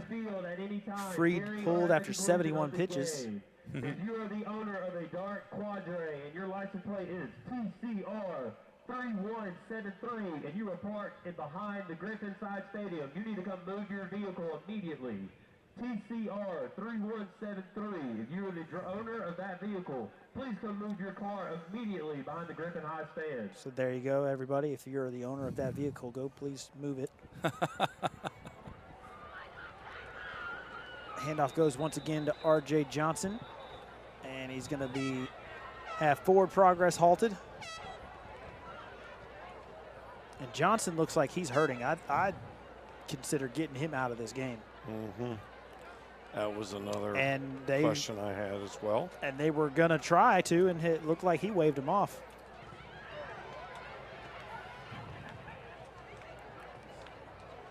There's other nights of football ahead for that senior.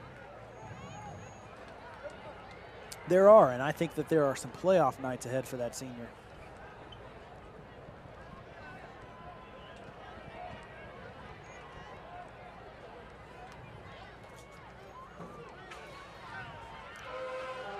Handoff goes to Johnson once again.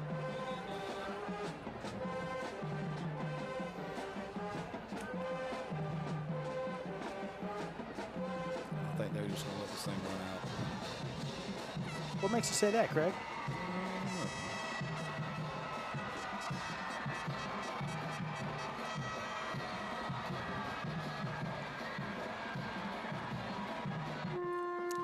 And as the horn sounds, that is the final 32-0. Spalding taking care of the Griffin Bears. Big time rivalry game. You know, there's a lot of energy for the Spalding squad. And we love to see this. Some good sportsmanship here shown at the end. Some hugs and handshakes. And this is a big win for Spalding, gentlemen. And like we said before, they got Perry looming at the end of the season, and we could see a huge clash for a region title in that matchup. But right now, Spalding is got to be feeling pretty good about themselves, and I can't say enough good things about this defense. They were so fast. Yes. And the defensive battle next week with them and Howard's going to be really, really good. Howard's defense is really fast, really physical, play really good.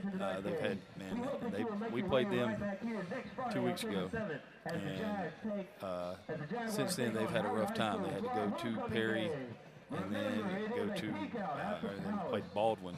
And it didn't come up really good for them. So you're going to get an angry Howard team next week, one way or the other.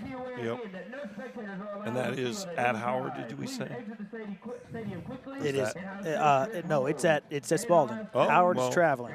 That's a good thing for Spalding. That'll be nice to have them at home. Yep, Howard coming into the game, like you said, 4-2 overall, but they're sitting at 0-2 in the region. Right. So they're going to be hungry. That's going to be a tight one, and you know, I think player of the game for me is number 7, Kirk Clark, quarterback, just took over, 2 rushing touchdowns in critical situations when they needed it, and a couple of really nice throws when they needed it as well. But again, the defensive touchdowns for number 0, Tyquavius Holland, and number 5, Ronald Moore Jr. on the scoop and score and pick 6 respectively. Just a great all-around effort for this Jags team, and they're for real. I think we're looking at a possible region champion here in that beautiful navy blue. It's definitely not purple.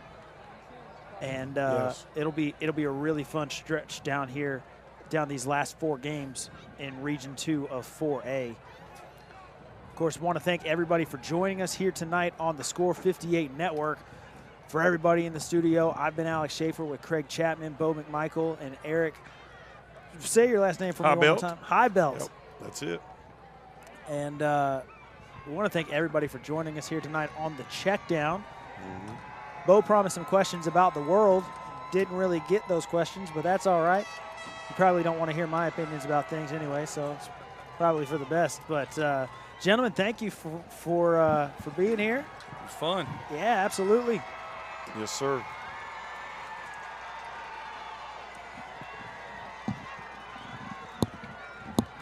And for all of us here in the studio, Score 58 Network, thanks you for joining us, and we will see you guys next time.